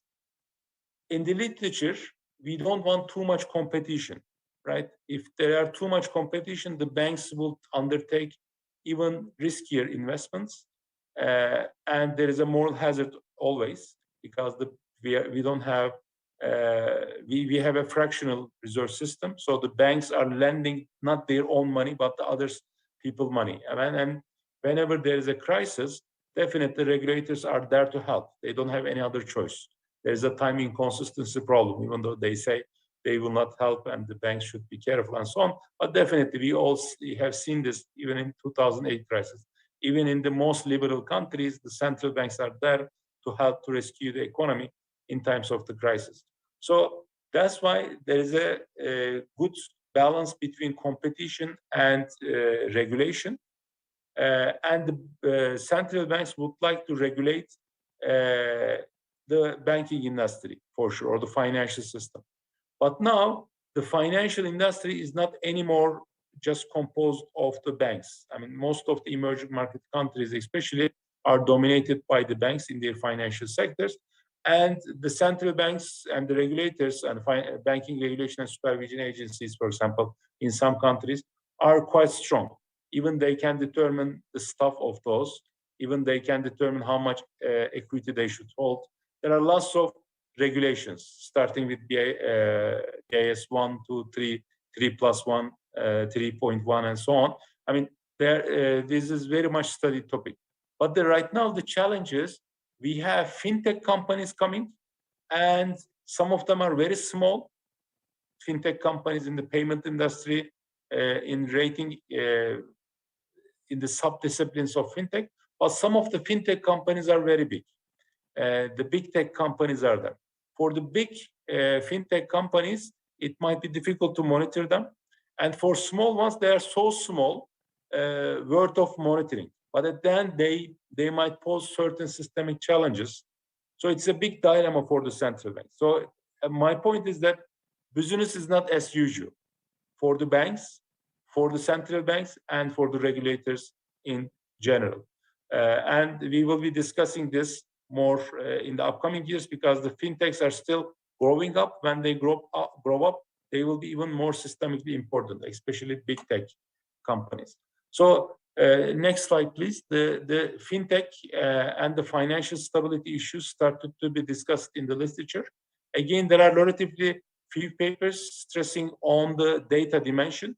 This is more theoretical right now, but even this theoretical discussions needed to be done because I mean, there are all sorts of literature on financial stability. We discussed this a lot, especially after the global financial crisis, but there are relatively few studies looking at the impact of fintech companies on financial stability. I believe this will be a growing field and we need to discuss this. And next slide, please. And we start seeing this actually. Just recently, for example, we have big tech companies, especially in China, and they are started to be regulated. Is it just regulated for political reasons? I don't think so. Really, central banks, the politicians, the regulators are quite fearful about the big tech companies because the big tech companies have even more information about the citizens, about the customers than the governments. I mean, if you have the cell phone, the telecommunication companies or Facebook or Alibaba chat programs, they can monitor you at all stages. They can send you certain ads. They can devise products, financial products, fitting to your customized needs than the banks. So, but at the same time, the data is power. If they have more information, they have more chance to manipulate your behaviors. And we have seen this in, in the even in the elections with the Cambridge Analytica case in US. So that's why the governments are quite fearful and they are trying to regulate the big tech companies. We start seeing this in China. I mean, even though they say there are certain political motivations and so on, it is not. probably it's not just political motivation. It is not just about the case of Alibaba or Tencent. It is more than that, because the governments do not want to just lose their power over their citizens, over their regulation to these big tech companies. And again, I mean, this is a big issue: how to regulate the big tech companies. It is not anymore banks that you decide on everything, but they even have more power than many of the regulators, many of the policymakers in terms of affecting the customers. The next item, related question, is the regulation part. I mean, the competition is redefined. Competition is not anymore coming from within the other banks, but if the competition is redefined and we are concerned about the financial stability, especially the central banks, especially banking regulation and supervision agencies. Next slide, please. So there is a trade-off here. Either you can be very strict. You can say, okay, I don't want new fintech companies, big tech companies. I'm going to first see what is going on in the market, and then I will devise my regulations. This is done by some countries. And we even see this more profoundly in cryptocurrency regulations. In some countries, even cryptocurrency exchanges are not allowed. This is strict regulation. You don't take any risk. But there is also drawback of not taking risk. If you are very much restrictive in your fintech regulations, then first of all, you don't have new innovators. And the fintech products are innovated, found in other countries, and they start implementing this fintech products in your countries later. So the country might lose the competitive edge if they are too much regulating. But if they are too loose, then the other companies might come and penetrate in the market, and by that time, the regulators might lose their power anyway. So it is a big question. I mean, how to regulate the fintech companies, how to write the rules for fintech companies. And I have been working on cryptocurrency market over the last 5 years, especially. I'm interested in the financial stability implication of the cryptocurrencies, because this is one extreme. For some, just even imagine this cryptocurrency exchanges. They are not really regulated in most of the countries. If you start regulating, you have to put them some capital adequacy ratios. But if you put them the capital adequacy ratios, it is not like putting capital adequacy ratios for the banks, because for the banks, you pretty much know all sorts of transactions. But if you put a capital adequacy ratio for your domestic, for your local cryptocurrency exchanges, it may not work, because people may put their money into the local cryptocurrency exchanges, but they may transfer it to the other countries, like the global Binance platforms or the coin market desks. And because now with cryptocurrencies, national boundaries are relatively less defined. So these are new challenges. I mean, this was not present. So in a sense, even in the past, we were thinking that even to regulate the banks were difficult. But over time, especially in the last 40 years, we learn a lot how to regulate the banks. But now we learn it, but there are new challenges coming up. And the banks are very much, actually central banks are very much in favor of regulating the banks than regulating the cryptocurrencies or other fintechs, because they are much more complicated. They are much more complex. But probably 20 years, 30 years from now, also the regulators will increase their capacity in terms of regulating the fintech companies. So regulation question will be with us, but in a more cryptocurrency, in a more fintech context. Let's move to the fourth aspect, which is about the changing structure. I have mentioned that the customers are quite adaptive, but we have to, again, these are related with the previous point. We will have more data. We need to have simple structure, but the data will be with us. And this AI, business analytics, how to serve to the customers, the demand of the customers will be with us after COVID-19 with fintech. It's not going to be evaporating. And that's why the banks, that's why the regulators should be ready. Let's move to the fifth point, and then I will move to the central bank digital currency issues. I mean, all those points seem to be more on the positive side, right? I mean, most likely fintech is going to increase the growth. It will help financial inclusion. It will help to better regulate the markets and probably to have even more directed policies for individuals, because the fintech is actually more of an individualization of the markets, right? In the past, you have more of a mass products, but right now you can customize products for the customer. So there are lots of advantages about it. But at the same time, there might be some problems with increasing digitalization, increasing fintech innovations. If by the nature of this industry, it relies on the economies of scale, right? And if you just only have one Facebook, if you have only just one Alibaba, it is enough. I mean, you don't need other competitors even. So there's a big scaling issue. You cannot have 200 Facebook in 200 different countries. This is not that efficient. So by nature, these fintech companies are relying on scale economy, but they're also expropriating the consumer surplus from the consumers. So on the one hand, on the one axis, we have thousands, millions, billions of individuals. On the other hand, we have small number of companies, and they are increasing their power. They are getting the consumer surplus, and they are even jeopardizing the local companies because these are more global companies. And for the emerging market economies, this is even more of a problem.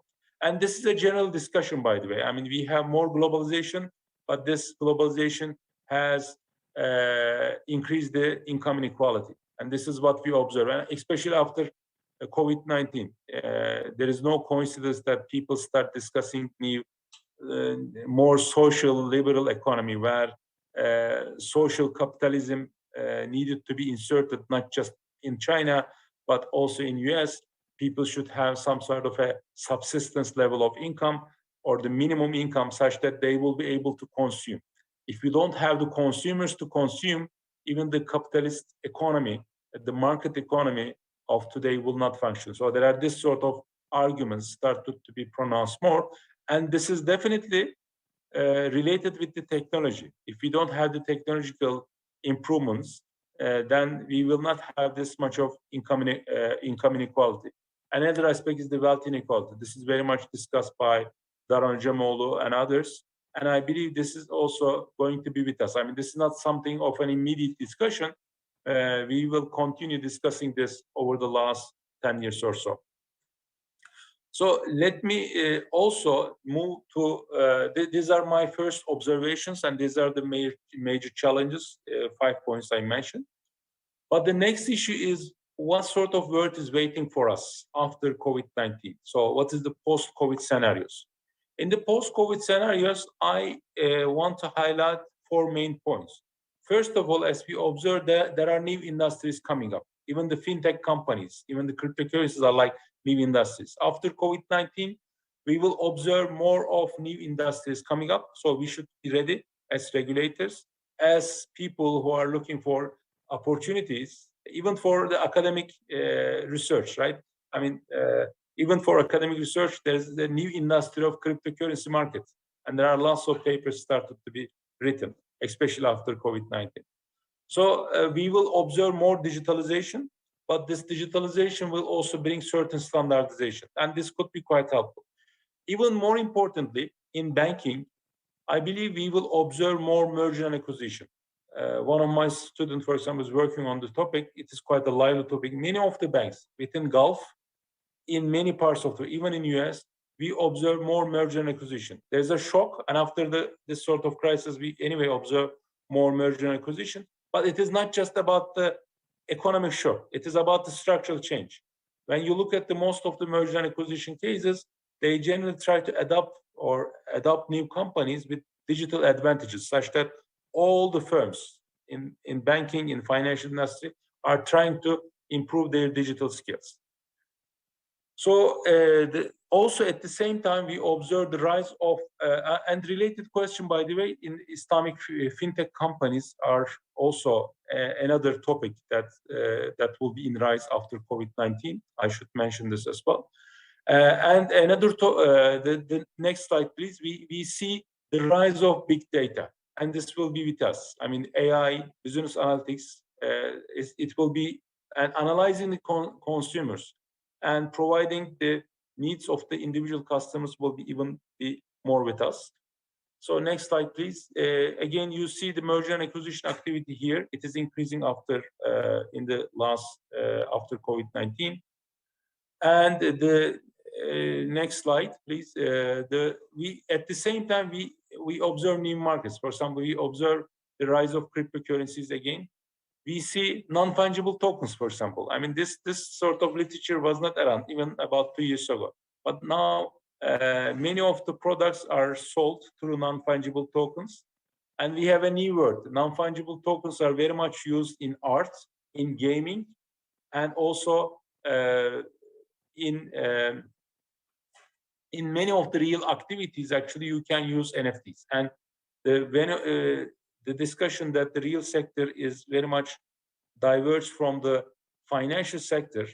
There's a divergence between the finance and the real sector activities could be merged with the non-fungible token activities. Even you financialize everything more, but that financialization is with the real sector of the economy. So we should definitely watch more on NFTs. It is not just in the art market or gaming. It's not just a very subsector, but I believe that there will be lots of implications for all sorts of real sector activities. Another aspect is decentralized finance. I mean, this cryptocurrency market is, I mean, even you don't need to have exchanges. Professor Ahmed, just to alert you, you got 5 more minutes. So if you could reach your conclusions, it will be appreciated. Thank you. Definitely. Thank you, Professor Pash. So the decentralized finance apparently will be with us. So and the CEOs are aware of this, and it's not anymore the COVID-19 crisis, but they are more concerned about the growth, and they are emphasizing more technology-related challenges in the years to come. So in the remaining 5 minutes, let's move to the sustainability part, please. In the sustainability part, actually, we have a lot to benefit from digitalization. There are some papers showing there's a strong positive link between digital access and SDGs. And also, digitalization directly supports 10 of the 17 SDGs. I mean, we have 17 SDGs, and the digitalization is helping almost more than half of it. So this was also in the Dr. Governor Perry's presentation. I mean, sustainability issues will be with us, and thanks to our first keynote speaker, I mean, it will be with us. But the good thing is that the digitalization can also serve for better sustainability purposes. So in the remaining time, in the remaining 3 minutes, let me just briefly talk about the central bank digital currencies. Please, if you can move a bit further to slide number central bank digital currencies motivation and consequences part, please. 39 in my numbers. Yeah, let's move one more. Okay. So let's central bank digital currencies. The Governor Perry has also mentioned that. You remember. So it doesn't come directly from the central banks. Actually, it first come from the Facebook. Facebook came up with the Libra idea. And then the central banks are very much challenged because there are private currencies and they are likely to replace the existing currencies by the central banks.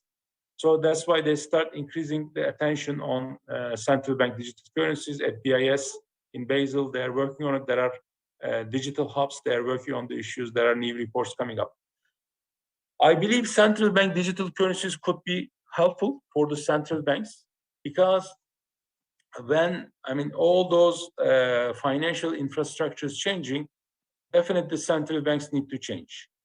And central bank digital currencies or cryptocurrencies might be a challenge initially for the central banks, but it could also provide a lot in terms of the macroprudential policies. It has been again mentioned today by Governor Perry that we need some unconventional monetary policies. We have unconventional challenges. That's why we need unconventional monetary policies and macroprudential policies. But there are certain limitations within the existing central banking system. One of the major limitation is the zero lower bound issue for developed countries, or even how to distribute fiscal balances. So this is a big issue, right, for the central banks.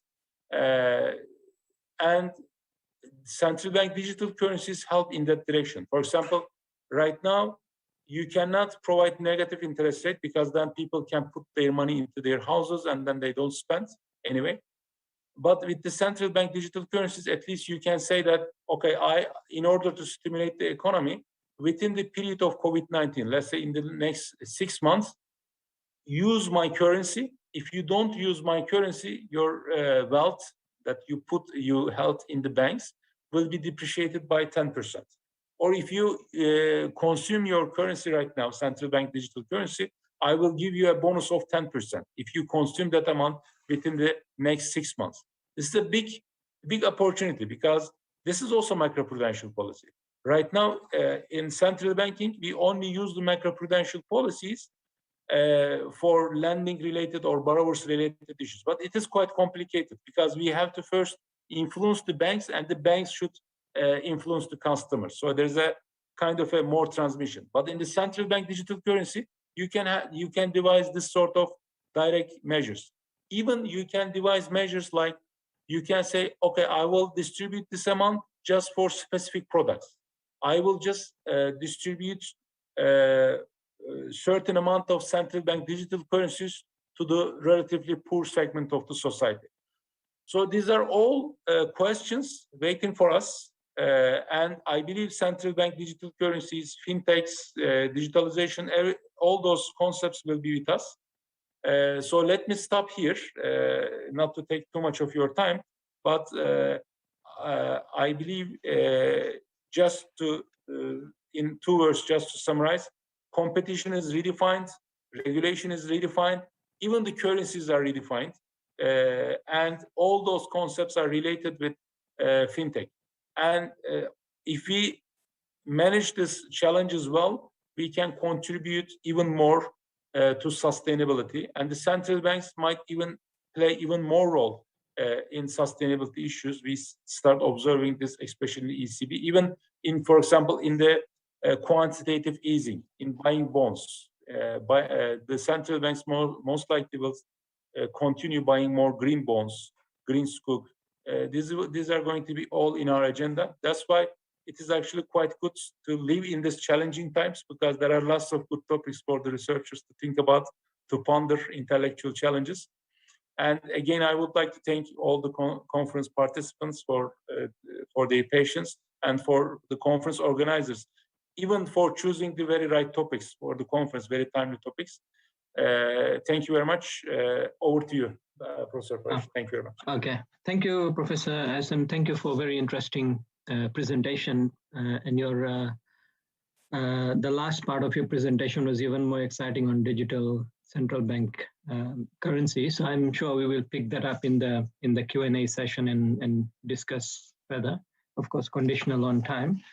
Keeping that in mind, I want to invite our third speaker, which is Professor Sonobe. He is the Dean and the CEO of the Asian Development Bank Institute. The ADBI is a Tokyo-based think tank of the Asian Development Bank. Prior to becoming the Dean and the CEO of ADBI, Professor Sonobe was the Vice President of the National Graduate Institute for Policy Studies in Japan.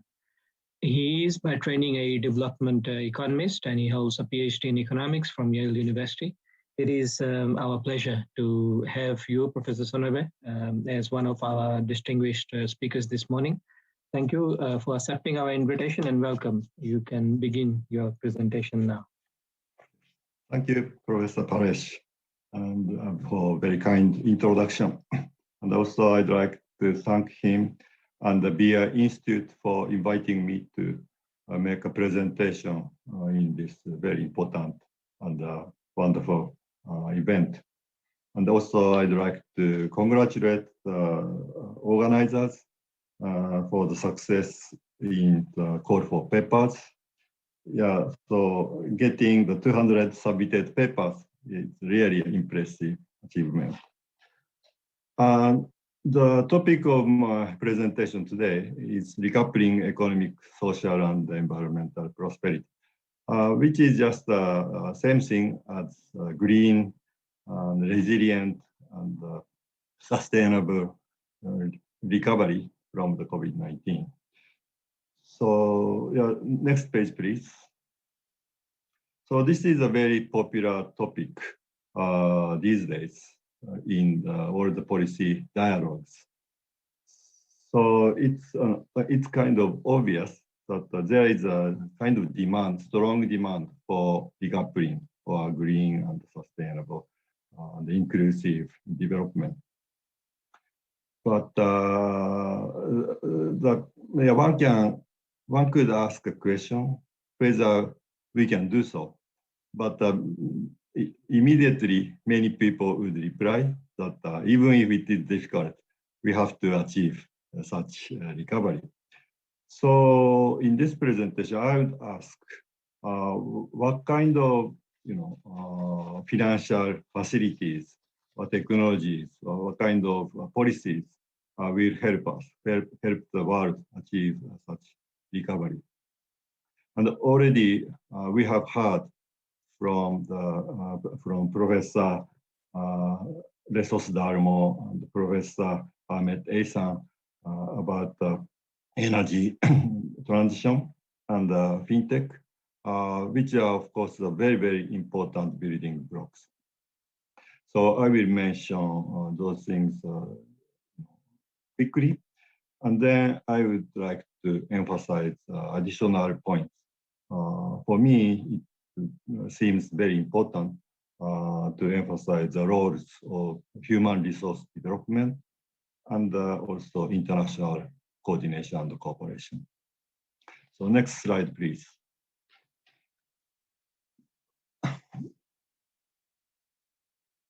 These photos just illustrate our situation. So very tired doctors and nurses, and the flood in Germany, and the wildfire in Australia. Next slide, please. So slowly and surely, we have been experiencing the impact of climate change and the increasing inequality, and also anticipating future attacks of further infectious diseases. So these risks, and maybe I should use the word uncertainty rather than risk, and also stress are the kind of damaging our societies and economies. And without appropriate steps removing these stresses, a rigorous recovery will be difficult. So decoupling makes sense. But yeah, how? This is a very important question. Next slide, please.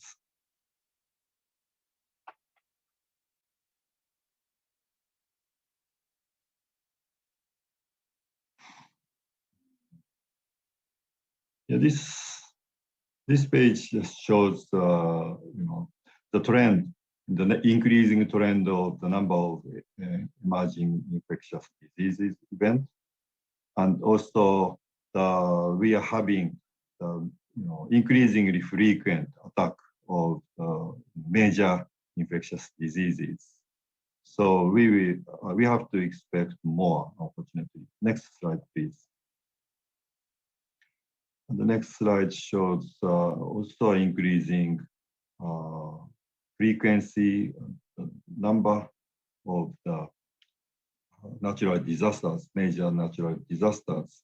Many of them are related to flood and extremely heavy rain and snow and those things, but also because of the high temperature,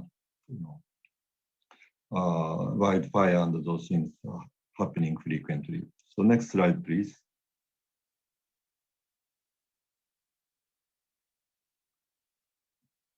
then there's, kind of a long list of what we have to do. And then for sustainability, the climate change adaptation and climate change mitigation are the very important topics. So let me start from the adaptation. This is a kind of increased preparedness for the climate change impacts.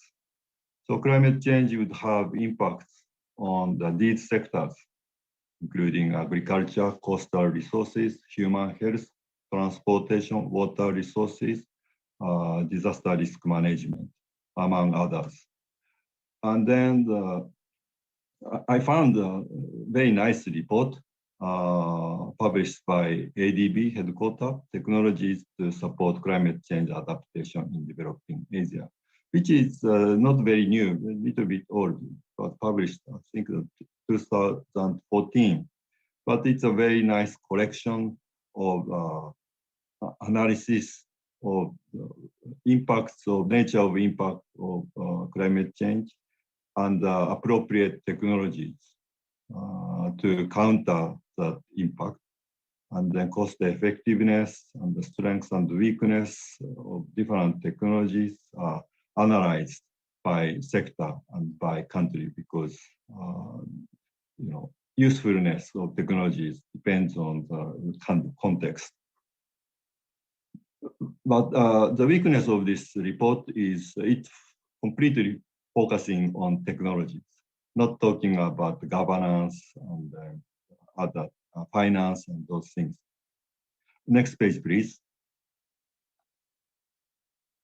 So the kind of point I want to emphasize throughout today's discussion is that it is a human being that apply the technologies.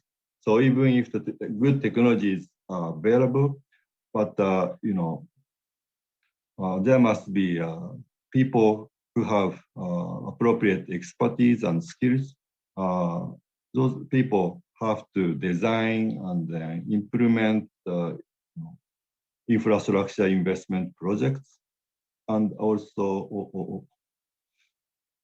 maintenance, and then need that kind of infrastructure or technology application would require a good extension services, giving necessary knowledge and skills to the users, and also the auditors and the monitors who are very important to maintain the transparency, effectiveness of project implementation.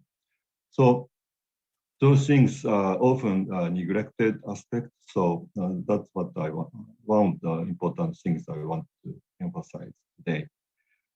And then in the case of adaptation, the source of finance will mainly public, but we should find a way to attract private sector participation. So, but I think that there are lots of arguments about this, and then ADBI is always hosting the events, inviting the policymakers to discuss this kind of issues. So if you are interested, please join us. Please check the ADBI's website for the future events. Next page, please. So then the very important issue is climate change mitigation. So here is low carbon transition from fossil energy to renewable energy, which was very discussed by Professor Resos Dalmo in detail. It was really a nice analysis. I enjoyed his presentation very much. Thank you very much. And then there are other important technologies, can be less important, but other approaches and technologies like CCUS, which is abbreviation of carbon capture, the use and storage technologies, and the electrification in transportation, construction, manufacturing, etc., and the more efficient electricity transmission, and then also circular economy. So the organization called Ellen MacArthur Foundation, which is pushing the circular economy, arguing that renewable energy can handle maybe 55% of climate change mitigation. But the rest 45% must be covered by something else. And then circular economy will be the very important part of that. So circular economy means recycling and also repairing and that kind of thing, and reducing the waste of resources, especially energy. So that kind of activities and efforts will be needed. And then many good points and also challenges of low carbon transition, especially the renewable energy, and then carbon pricing has been already discussed by the previous presenter. So next page, please. So I think the most economists prefer carbon pricing. And then many of them think that this is essential to the necessary transition of energy source. And then it encourages more environmentally friendly behaviors. It stimulates green innovations, and it is transparent and efficient, and it fosters international regional cooperation. And then, of course, carbon pricing is not good for everyone.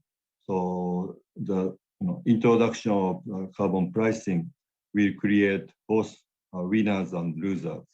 So there should be appropriate compensation schemes to rescue losers. And also carbon border adjustment will be needed to discourage environmental dumping or free riding. But this is a kind of direction maybe the world is likely to follow. And another important source of finance or important facility would be ESG investment. So growing popularity of environment, society, and governance investment, it will play a very important role in facilitating climate change mitigation, and also reducing social inequality. But still, public funds will be needed for financing large-scale R&D. Okay, but important part of this has been already discussed by Professor Sostalmo. So let me go to the next page, please. Then the big issue is increasing inequality. So we have been observing the vulnerable groups being affected disproportionately by the pandemic. And then there has been the setbacks in the food security and poverty reduction that international communities have gained in the previous decades. And then even before the pandemic, there has been the increasing inequality in many societies. So possible reasons or likely reasons include international corporate income tax competition. So the governments in many countries, especially developed countries, reduced their corporate income tax rates in order to keep multinationals continue to stay in the country. And the BEPS, or base erosion and profit shifting, some big multinational companies are aggressively practicing the profit shifting to low tax or zero tax jurisdictions. And other possible cause of increasing inequality could be asset purchase by central bank, which is very aggressively being practiced in Bank of Japan. And also probably very invisible but very important cause would be the kind of nature of recent innovations, which have tended to substitute labor by machine or computer. So, and then now the good news is about the corporate income tax and the BEPS is, as you know, the great agreement made last July among the 100-something countries, which established the global minimum tax, and also the way to collect taxes from multinationals, even if those multinationals do not have the offices in the country. So previously, the tax collectors could not collect tax if the company do not have offices or some physical place in the country, but now it's becoming possible. And then we have to pay lots of attention to unfavorable access to sanitation, transportation, and energy. And then there are the fact that there are still many people who not have any bank account or not receiving the reasonable financial services. So they are having great difficulty in smoothing out the consumption. Also, educational gap.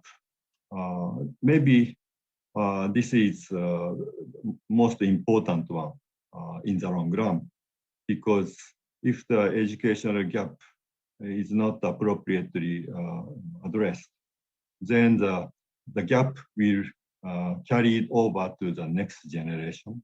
And so the long run impact of educational gap is huge. So this problem must be addressed. And then also in the case of the financial services and also energy supply and water supply, and sanitation in general. So last mile problem is a huge problem. So although those facilities or infrastructure or services are coming to the kind of hubs in community, but from that hub to my house, just 1 mile or less, but service doesn't reach my place. And also remote rural areas where the people cannot receive basic services. Next slide, please. Yes, so this is from my own study in Bangladesh. So my team conducted 3 surveys last year, June, September, and January this year. The third one, January. And then blue line shows the distribution of the food expenses. And then the most left-hand side represent those respondents who are poorest. And then most right-hand side, 100 means richest household.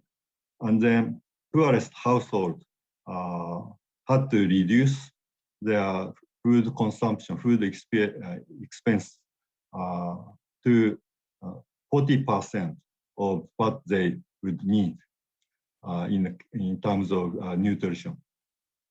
And while the richest people spend a lot of money to secure a lot of sufficient food by spending 80% more than what they would need in terms of nutrition. That indicated by the blue line. And then gradually toward January this year, the COVID situation in the country and also food supply condition situation in Bangladesh became better.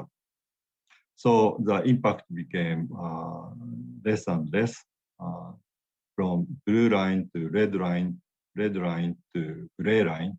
So now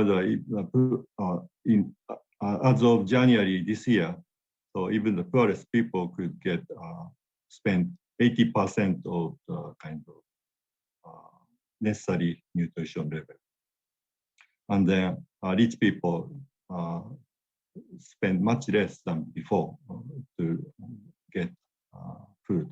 But this kind of situation happened. And then after the Delta variant emerged, the situation became worse again. So this is a kind of food insecurity situation. Next page, please. And then, in addition to food security, water security, and those things must be addressed. And then the solution, many people recommend should be nature-based.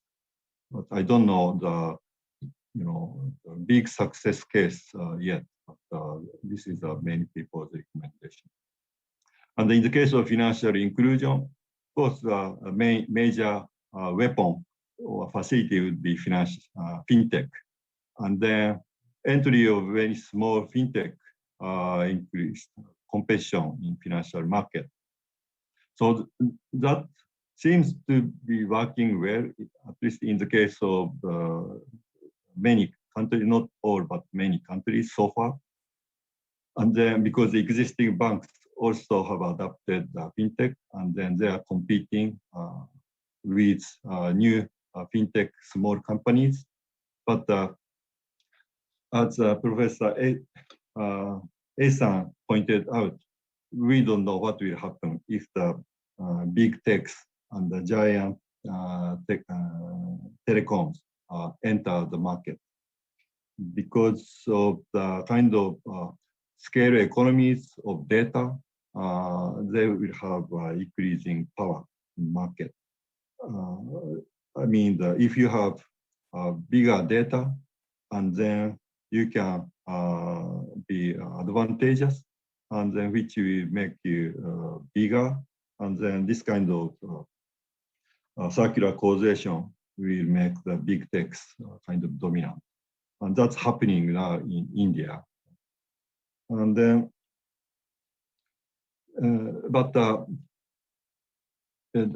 fintech must be a kind of bringing a great opportunity. So it is a matter of how just countries, societies can create a good regulation system handling this possible problems. So competition agencies and the financial regulators have to work very hard. And then, there have been so far very good, nice stories about the fintech's contribution to greater financial inclusion. So not only in cities, but even in very remote rural areas where there is no bank offices, number of financial service users have been increasing.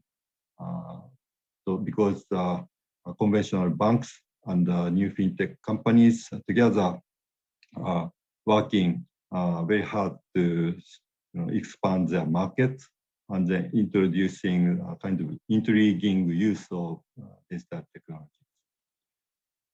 If you check the ADB headquarters site, then you can find many anecdotes of such success stories.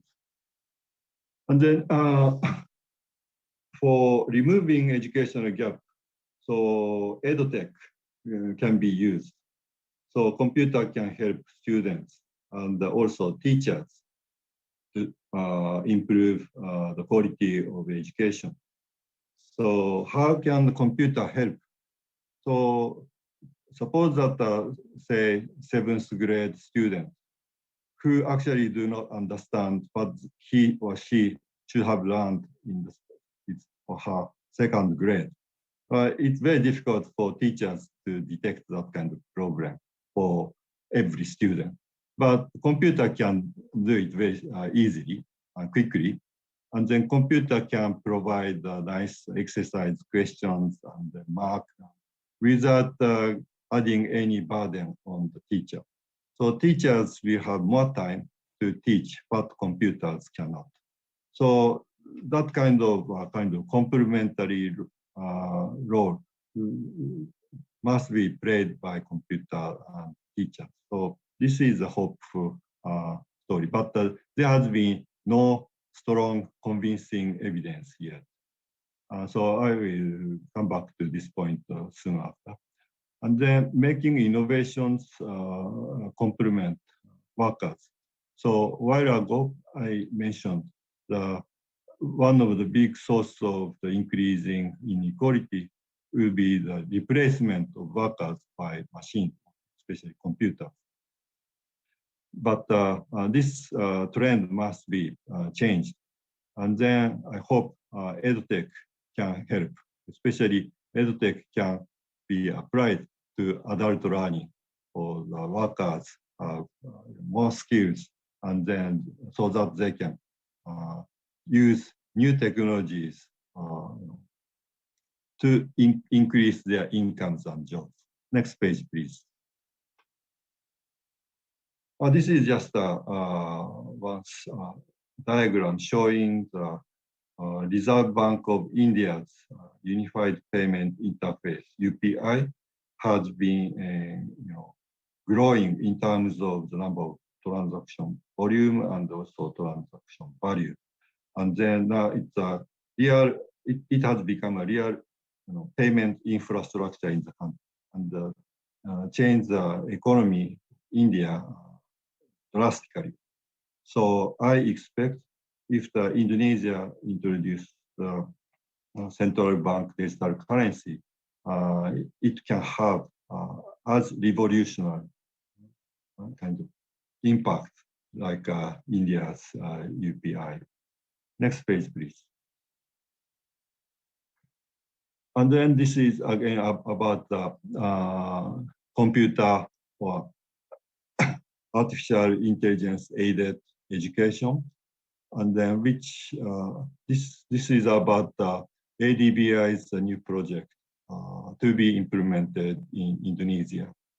So ADBI is now fully partnered with Indonesian government, Ministry of Education, to have a kind of CRT control, randomized RCT, randomized control trial of high-touch, high-tech education. High-tech means the use of artificial intelligence and then adaptive learning, which have already been implemented in many countries by mostly private sector. And then high-touch, high-tech, or high-tech, high-touch, HTHT. High-touch part means teachers work, closer communication and also teaching the students, which the teacher can teach, but the computer cannot teach. So that part is called high touch. So the Indonesian government and we and some other organizations in Korea, also ADB, are now having a partnership to conduct an experiment to generate evidence for the usefulness of that kind of approach, involving the 150 to 200 public schools. In the world, there have been already attempts by the private sector to provide this kind of service, educational services, but the recipients are always kind of private school students. But what will happen to the public school students? So that's an important point of our project.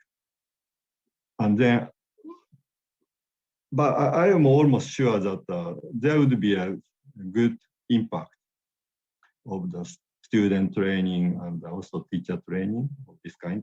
But what I want to really know is possible impact or how to modify this kind of approach to be useful for adult learning to improve the capability of the currently working generation.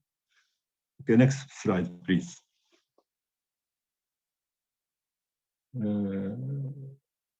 And the important thing is government revenue must be increased. And then that is also important to reduce inequality. And then, as I said, international tax cooperation was a great success last July. And now the domestic resource mobilization will be also important for the developing economies to collect more tax from the rich people and rich companies. And then for that purpose, again, the capabilities of tax collectors, tax offices must be strengthened. Okay, yeah, let's go to the next slide. And now I'd like to emphasize the importance of international coordination and cooperation. This is almost by definition important because climate change is a global negative externality problem, and the pandemic is also a global negative externality problem. So the world community, international community, should coordinate and cooperate. But we have seen a little bit the sad story about COVAX. Do you know COVAX, which is a kind of group purchase? So 100 or 200 countries purchase vaccine together and then distribute vaccine to even the poorest countries, which cannot make any financial contribution to this project. But unfortunately, and then COVAX, this scheme was created and then now start working, but because of kind of my country first attitude of the United States and some European countries and some other countries, this scheme has not been working very well. That's a sad story. And that illustrates how difficult international cooperation is. But nonetheless, we have seen the great success in international tax cooperation. So let's give more chances to international coordination and cooperation. And then, even if I said the global external this economy, but also even if local externality problem, a solution successfully implemented in a country may succeed in some other country as well. So sharing and helping must be important. And then,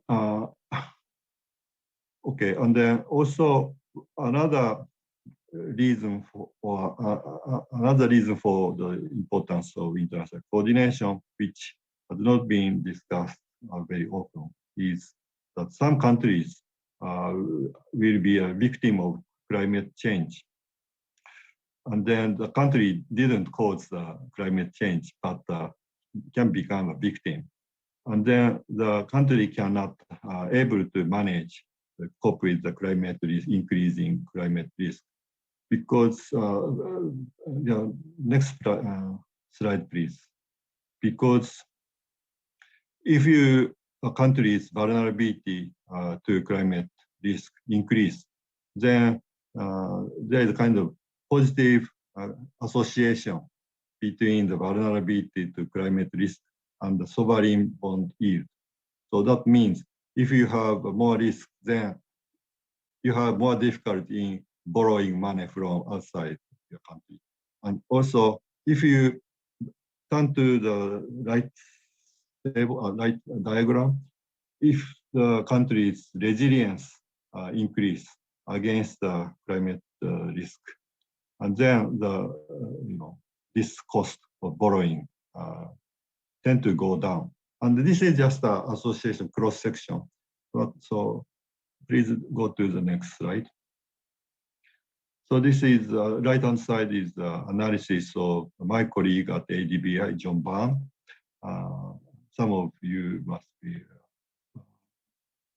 aware of his work. And then this his analysis says there is kind of a causal relationship between the vulnerability or resilience to against or to the climate risk. That will have almost permanent impact or long-run impact on the cost of sovereign borrowing.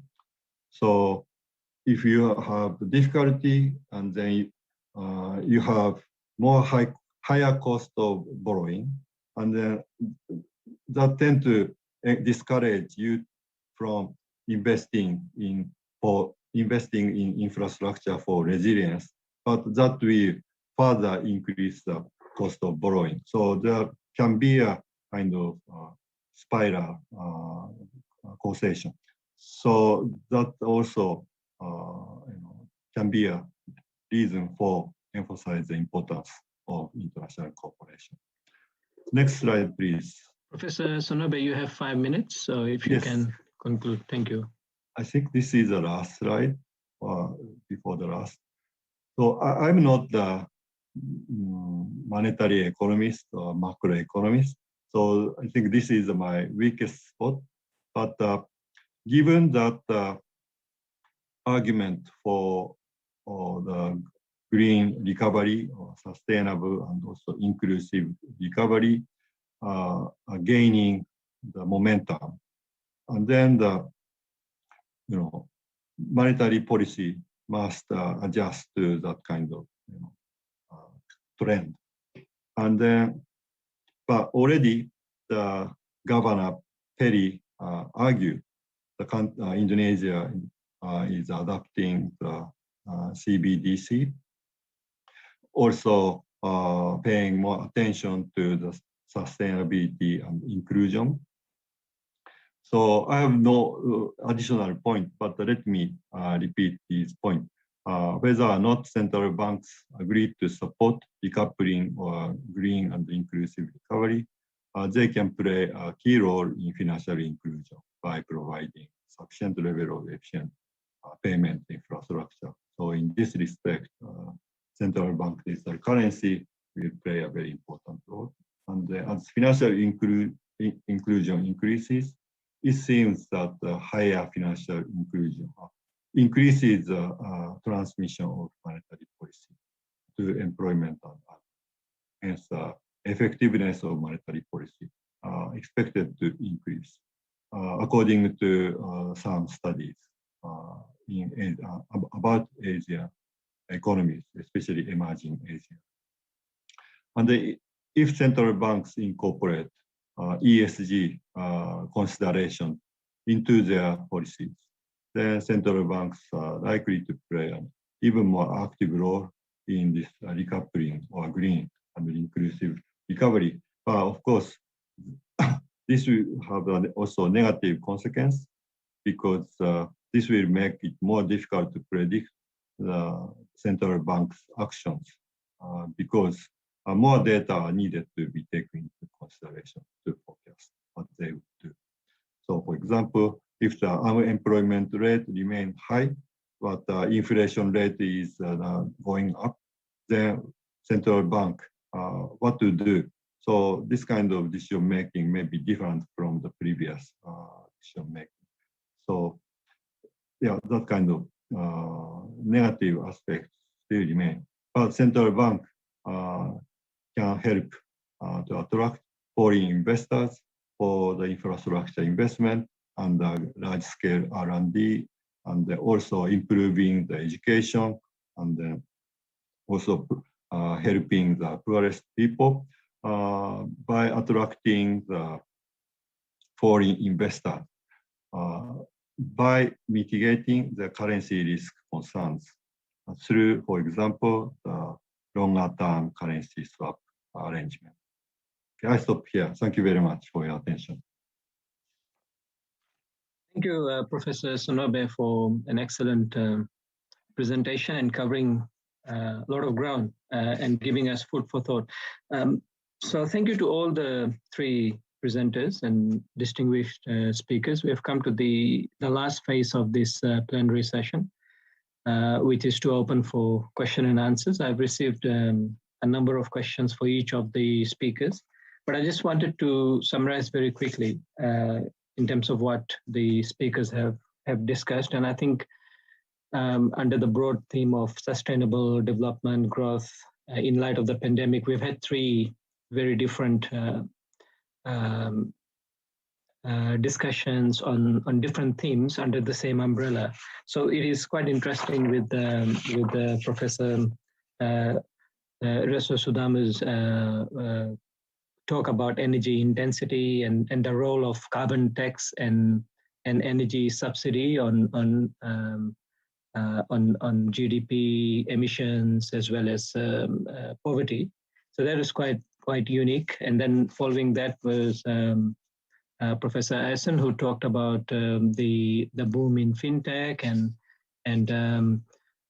in light of the pandemic, how that is going to affect competition, economic growth, regulations, and digitalization, and so forth. So a very, very unique perspective. And then he concluded by talking about the consequences and implications for central bank digital currency, which is a subject on its own that deserves a lot of interest, given all the debate around its impact and implications. And then concluding that with Professor Sonobe's talk that covered,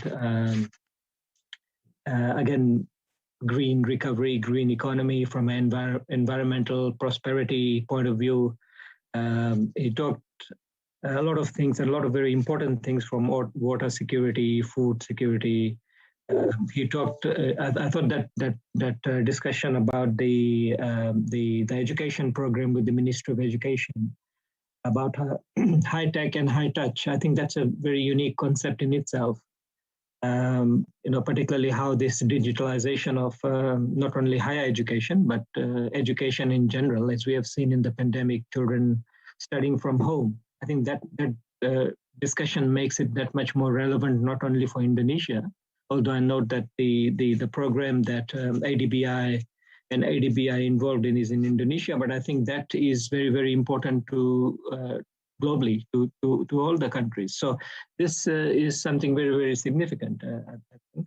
And then he concluded by talking about the role of international cooperation, coordination, particularly in light of the pandemic. It has become much, much more important, and at the same time, it has exposed the global economies and governments to their limitations as well, their inability to coordinate when there's a demand to do so.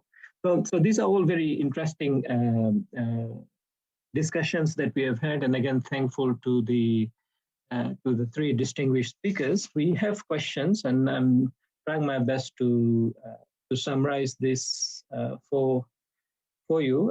We start with there's a question on. So we start with. Bernard, okay, so Dr. Bernard, he's asking the question to Professor Budi about the role that you showed the result of the energy subsidy reducing CO2 emissions by 7.51%, and then a subsequent increase in GDP by 1.2%. Could you explain how this is possible in theory? I'll let you answer that, and then I'll go to the next question.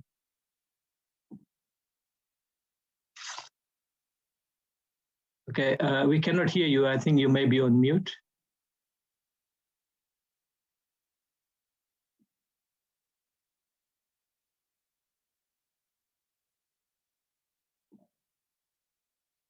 Sorry, I was not allowed to unmute, so I tried to click, yeah. All right, now, okay, a bit frustrating. Yeah, so what happened when we eliminate energy subsidy, or when we impose CO2 carbon tax, it will hurt the energy sector. So particularly refinery, mining, it will hurt. However, remember that both mining and refinery sector are capital intensive. So the increase of that sector will most likely benefiting capital owner or high skill, which is most of them are the high income people. So if they were negatively affected, those who are affected mostly are those high income people. Now, so that is one mechanism that what happened. Second is that government who has more money and distribute it through the low income create a demand push. Now the demand push for low income, mostly expenditure of low income are food. So who got benefited from this policy are two, the agricultural sector and the food manufacturing sector. Now that compensate, and also both agriculture and food manufacturing sector are labor intensive. So then it benefiting the poor. So that is what has been happening. So again, both this energy, the problem with energy subsidy is this, as has been mentioned by a lot of people, it's benefiting the rich more. Thank you. Okay. Okay. There's another question for you from Alfian. So he's asking on regional integration scenarios that you presented, when nesting the energy supply across countries, how do you set the substitution parameters? Well, basically, we just make it more substitution, more easily to substitute. The elasticity, we make it more elasticity, more easier within ASEAN. So that is only a matter of you decide the coefficient and how, whether you estimate those coefficient or not. No, we basically just guessing if just the standard for international is this, then for ASEAN, we reduce it a little bit. So then basically, when there is a demand increase in one of the Asian country, ASEAN country got more priority, but it's also reflecting the transportation costs and so on and so on. So that is what happened. It's, yes, it is a source of debate, whether that coefficient is correct or not, but as an illustration of what is happening, I think it is could be a good illustration. Okay, we'll come back to you later. Sure. We'll move to Professor Eisen. There's a question for you around the issue of, with the growth of fintech, there is always the issue of data security and safety.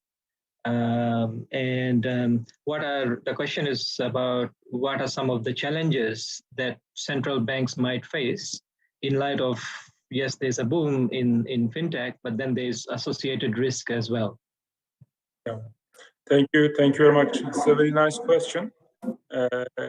Definitely this will be an issue. That's why there's no wonder the cybersecurity conferences are coming up, and there are many journals even focusing on those issues. But I am less concerned about the data security issue from a technology perspective. The more important issue, I believe, how we use this data.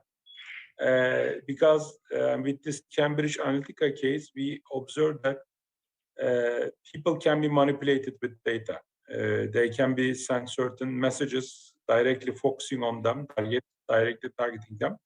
That's why it is not just about the security of the data, but how we use this data and how these big tech companies will be using.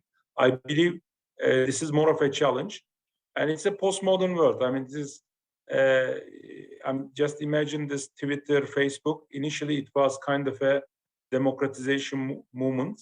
I mean, it is supposed that it will give more power to the people, but later on, it becomes a mechanism even to monitor people more. I mean, what sort of tweets they are sending, what sort of people they are following, and so on. The bigger issue is even that one. I mean, on the when this, for example, cryptocurrency is a good example. All those cryptocurrency people came out as if, I mean, they are going to be having a more liberal world, more libertarian world. They will be less subject to government regulations and so on. But they are even more subject to government regulation because the governments can penalize, governments can forbid the exchanges.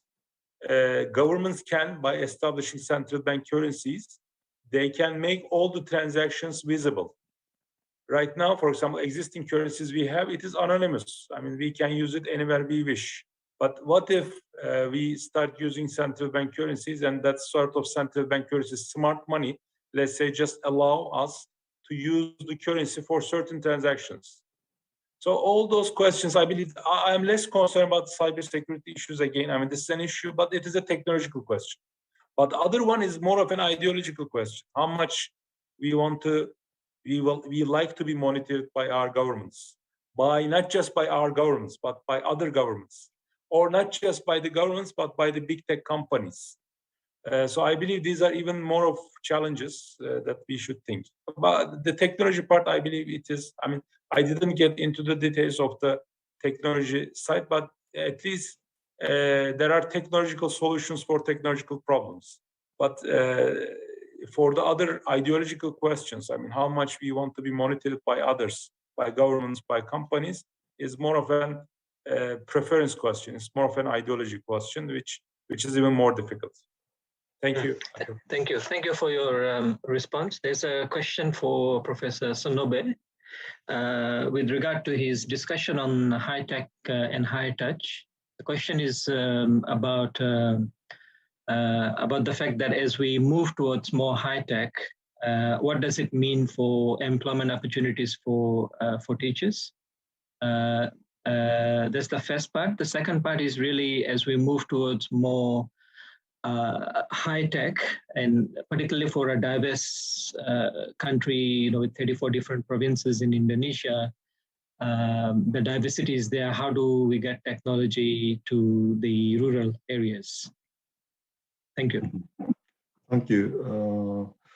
So the teachers, if the kind of high-tech education comes to Indonesia, and then teachers in Indonesia will spend more time in teaching what the computer cannot teach. For example, to help students increase their ability to ask nice questions, which the computer cannot teach. Like in the case of the multiplication, 2 times 3 equals 6. So computer can check whether a student can answer correctly or not.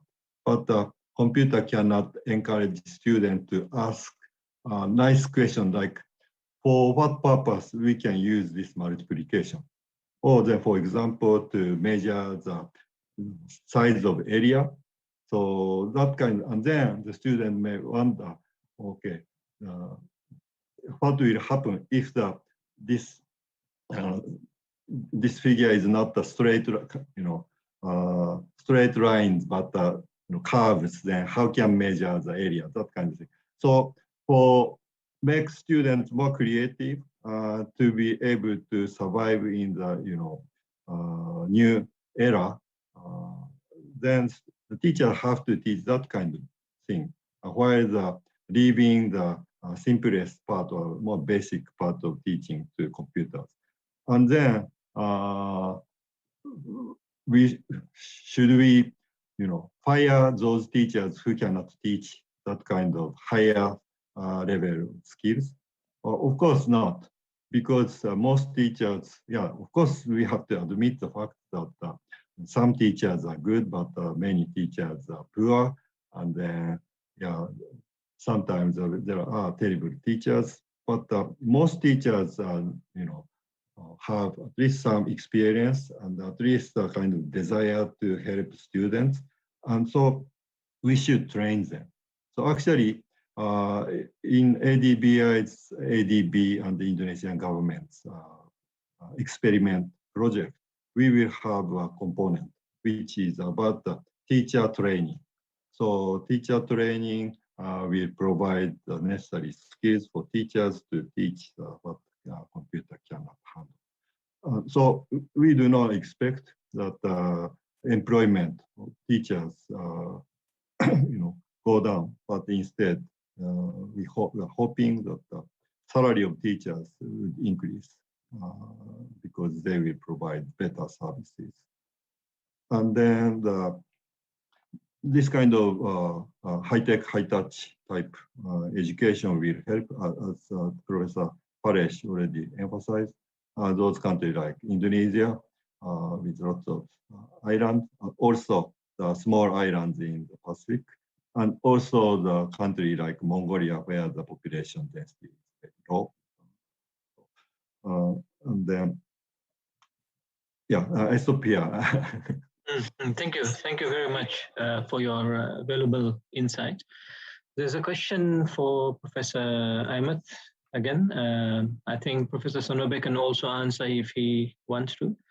I'm trying to summarize. There are a number of people asking sort of same type of questions. I'm trying to summarize them and cover in one in light of time. So the idea here is that leading up to the question is that fintechs are emerging. There's no two ways about it. The banking sector has been changing, through regulations as well. And now with the pandemic coming in and being persistently there, influencing the way we do business, what do you see as the future role of banks in light of not only fintech, but digitalization and the potential for digital currency coming as well? How do you see, say, the role of banks changing in the next 5 years? Thank you, Professor. And thank you for the questions. Sorry, would you like to go first? I thought I would go first. Yeah, you go first, and then yeah. Okay. Yeah, okay. Thank you. It's very important question. It's a billion-dollar question because we are all challenged. All the banks right now, even the lower rank manager, upper rank managers, they're all challenged by this.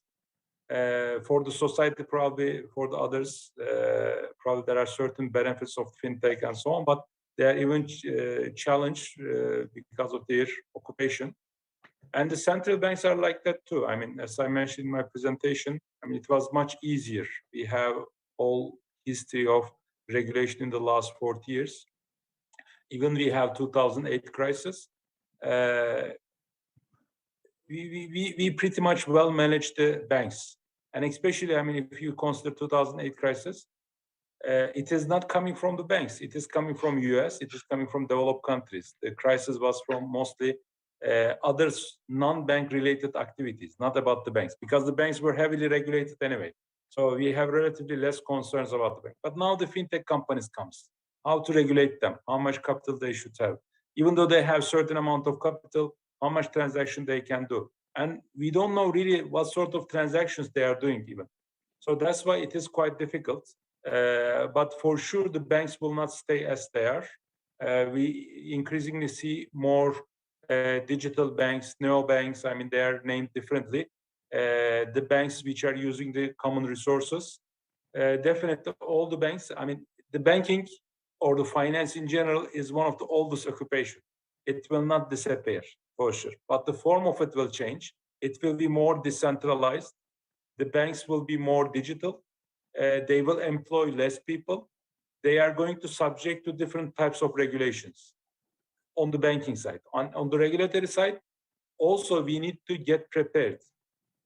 This is a different type of market. There will be small fintech companies. There will be very big fintech companies. There will be companies which provide certain fintech products, but they also provide other things.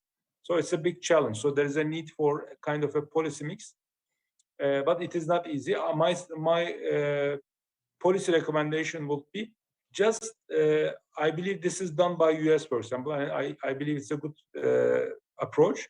First, let the fintech companies operate, even though to monitor them, because you cannot have innovation, creativity if you have very strict regulation from the beginning. But just monitor them at the beginning. But as the time passed by and when the market structure, because you let the market to experiment itself. Once the experiment comes out, you start imposing some regulations later on. And this is what the US is doing. This is what Turkey is doing, for example. I believe this is a good strategy again. You are not limiting the market, so you are letting the market to function for a while. But at the end, at some point, you start intervening. The banks will change, regulation will change. But the most important question, how to behave in this transition, because it is not like steady state world anymore. We are always in transition. Thank you, Ahmed. Thank you. I think, I'll stop you there because we are running short of time. I want to cover some other things. I know that you have a lot of things to share on this subject, given your expertise. Professor Sonobe, do you want to add to that one? Yeah, thank you very much. I agree with Professor Esa, and then let me add a little bit. So the more competition will come, and then it will bring the development of division of labor and specialization between the banks and fintech companies. And then the specialization will take place in accordance with kind of comparative advantage. But what kind of comparative advantage banks will have, it depends on the kind of the context of the country and locality.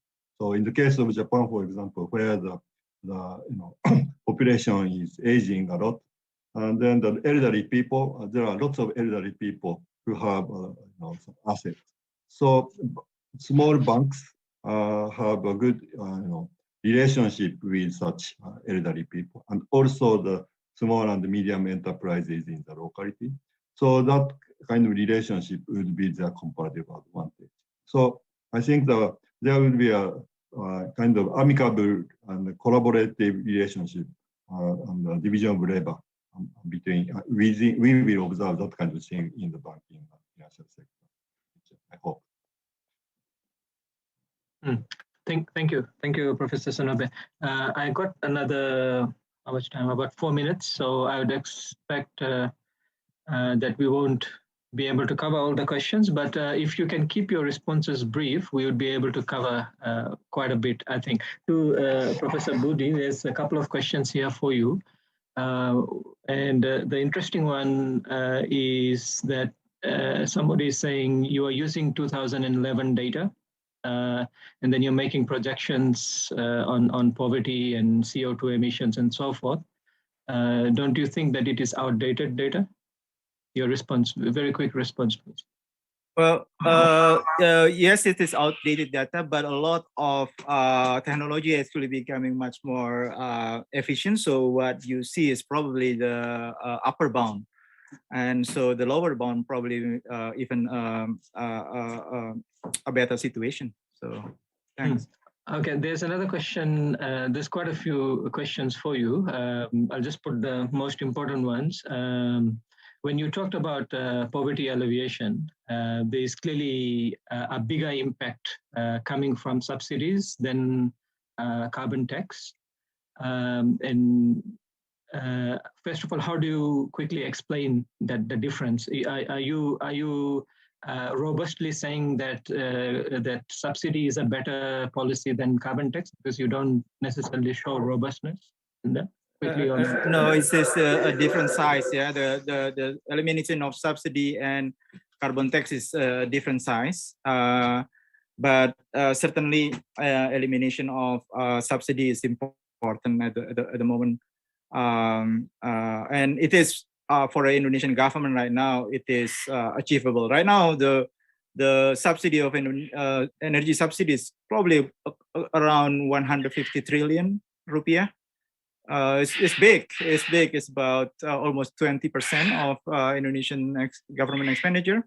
So eliminating that will be significant, and it will reduce definitely our CO2 emission, and could be around 3%. So that is probably the one that I would like to say at the moment is doing that. There's another related question for you. When you talk about numbers in terms of the impact of subsidies and carbon tax, and you give the results in terms of percentage improvement or worsening of poverty, is it possible for you from a policy point of view to actually tell us the number of people who would move out of poverty as a result of these policy changes? Yes, it is. It's certainly possible. Yeah. So that's not the issue in terms of the level, because you can just multiply it. But I think what is important is to see that most of the policy related to climate change at the moment is not that harmful for the poor.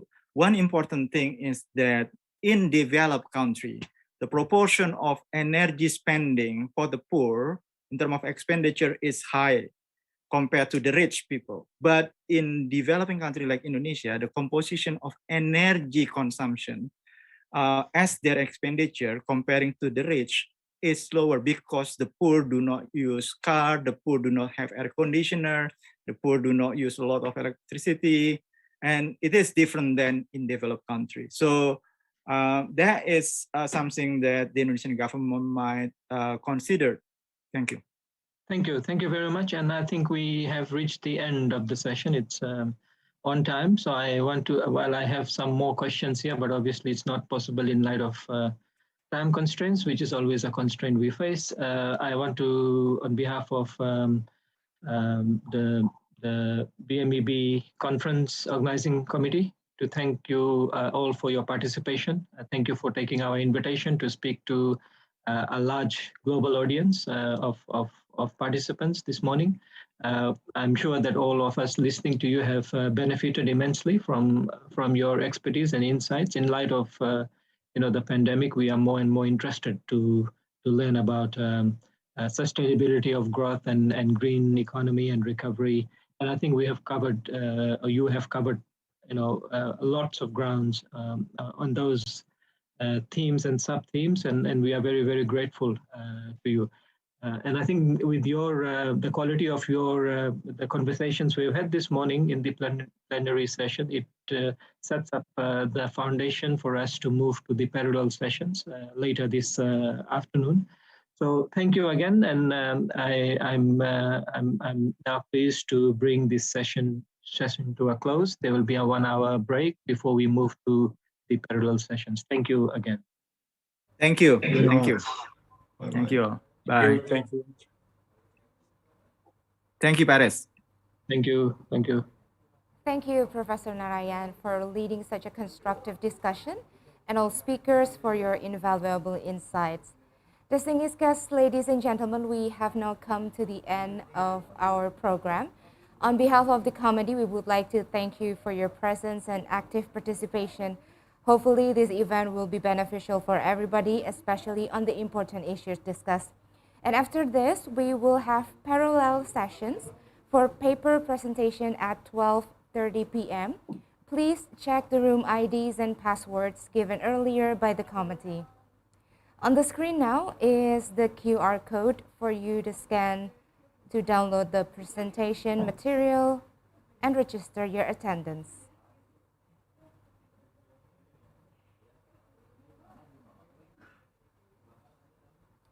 Good morning and wassalamualaikum warahmatullahi wabarakatuh.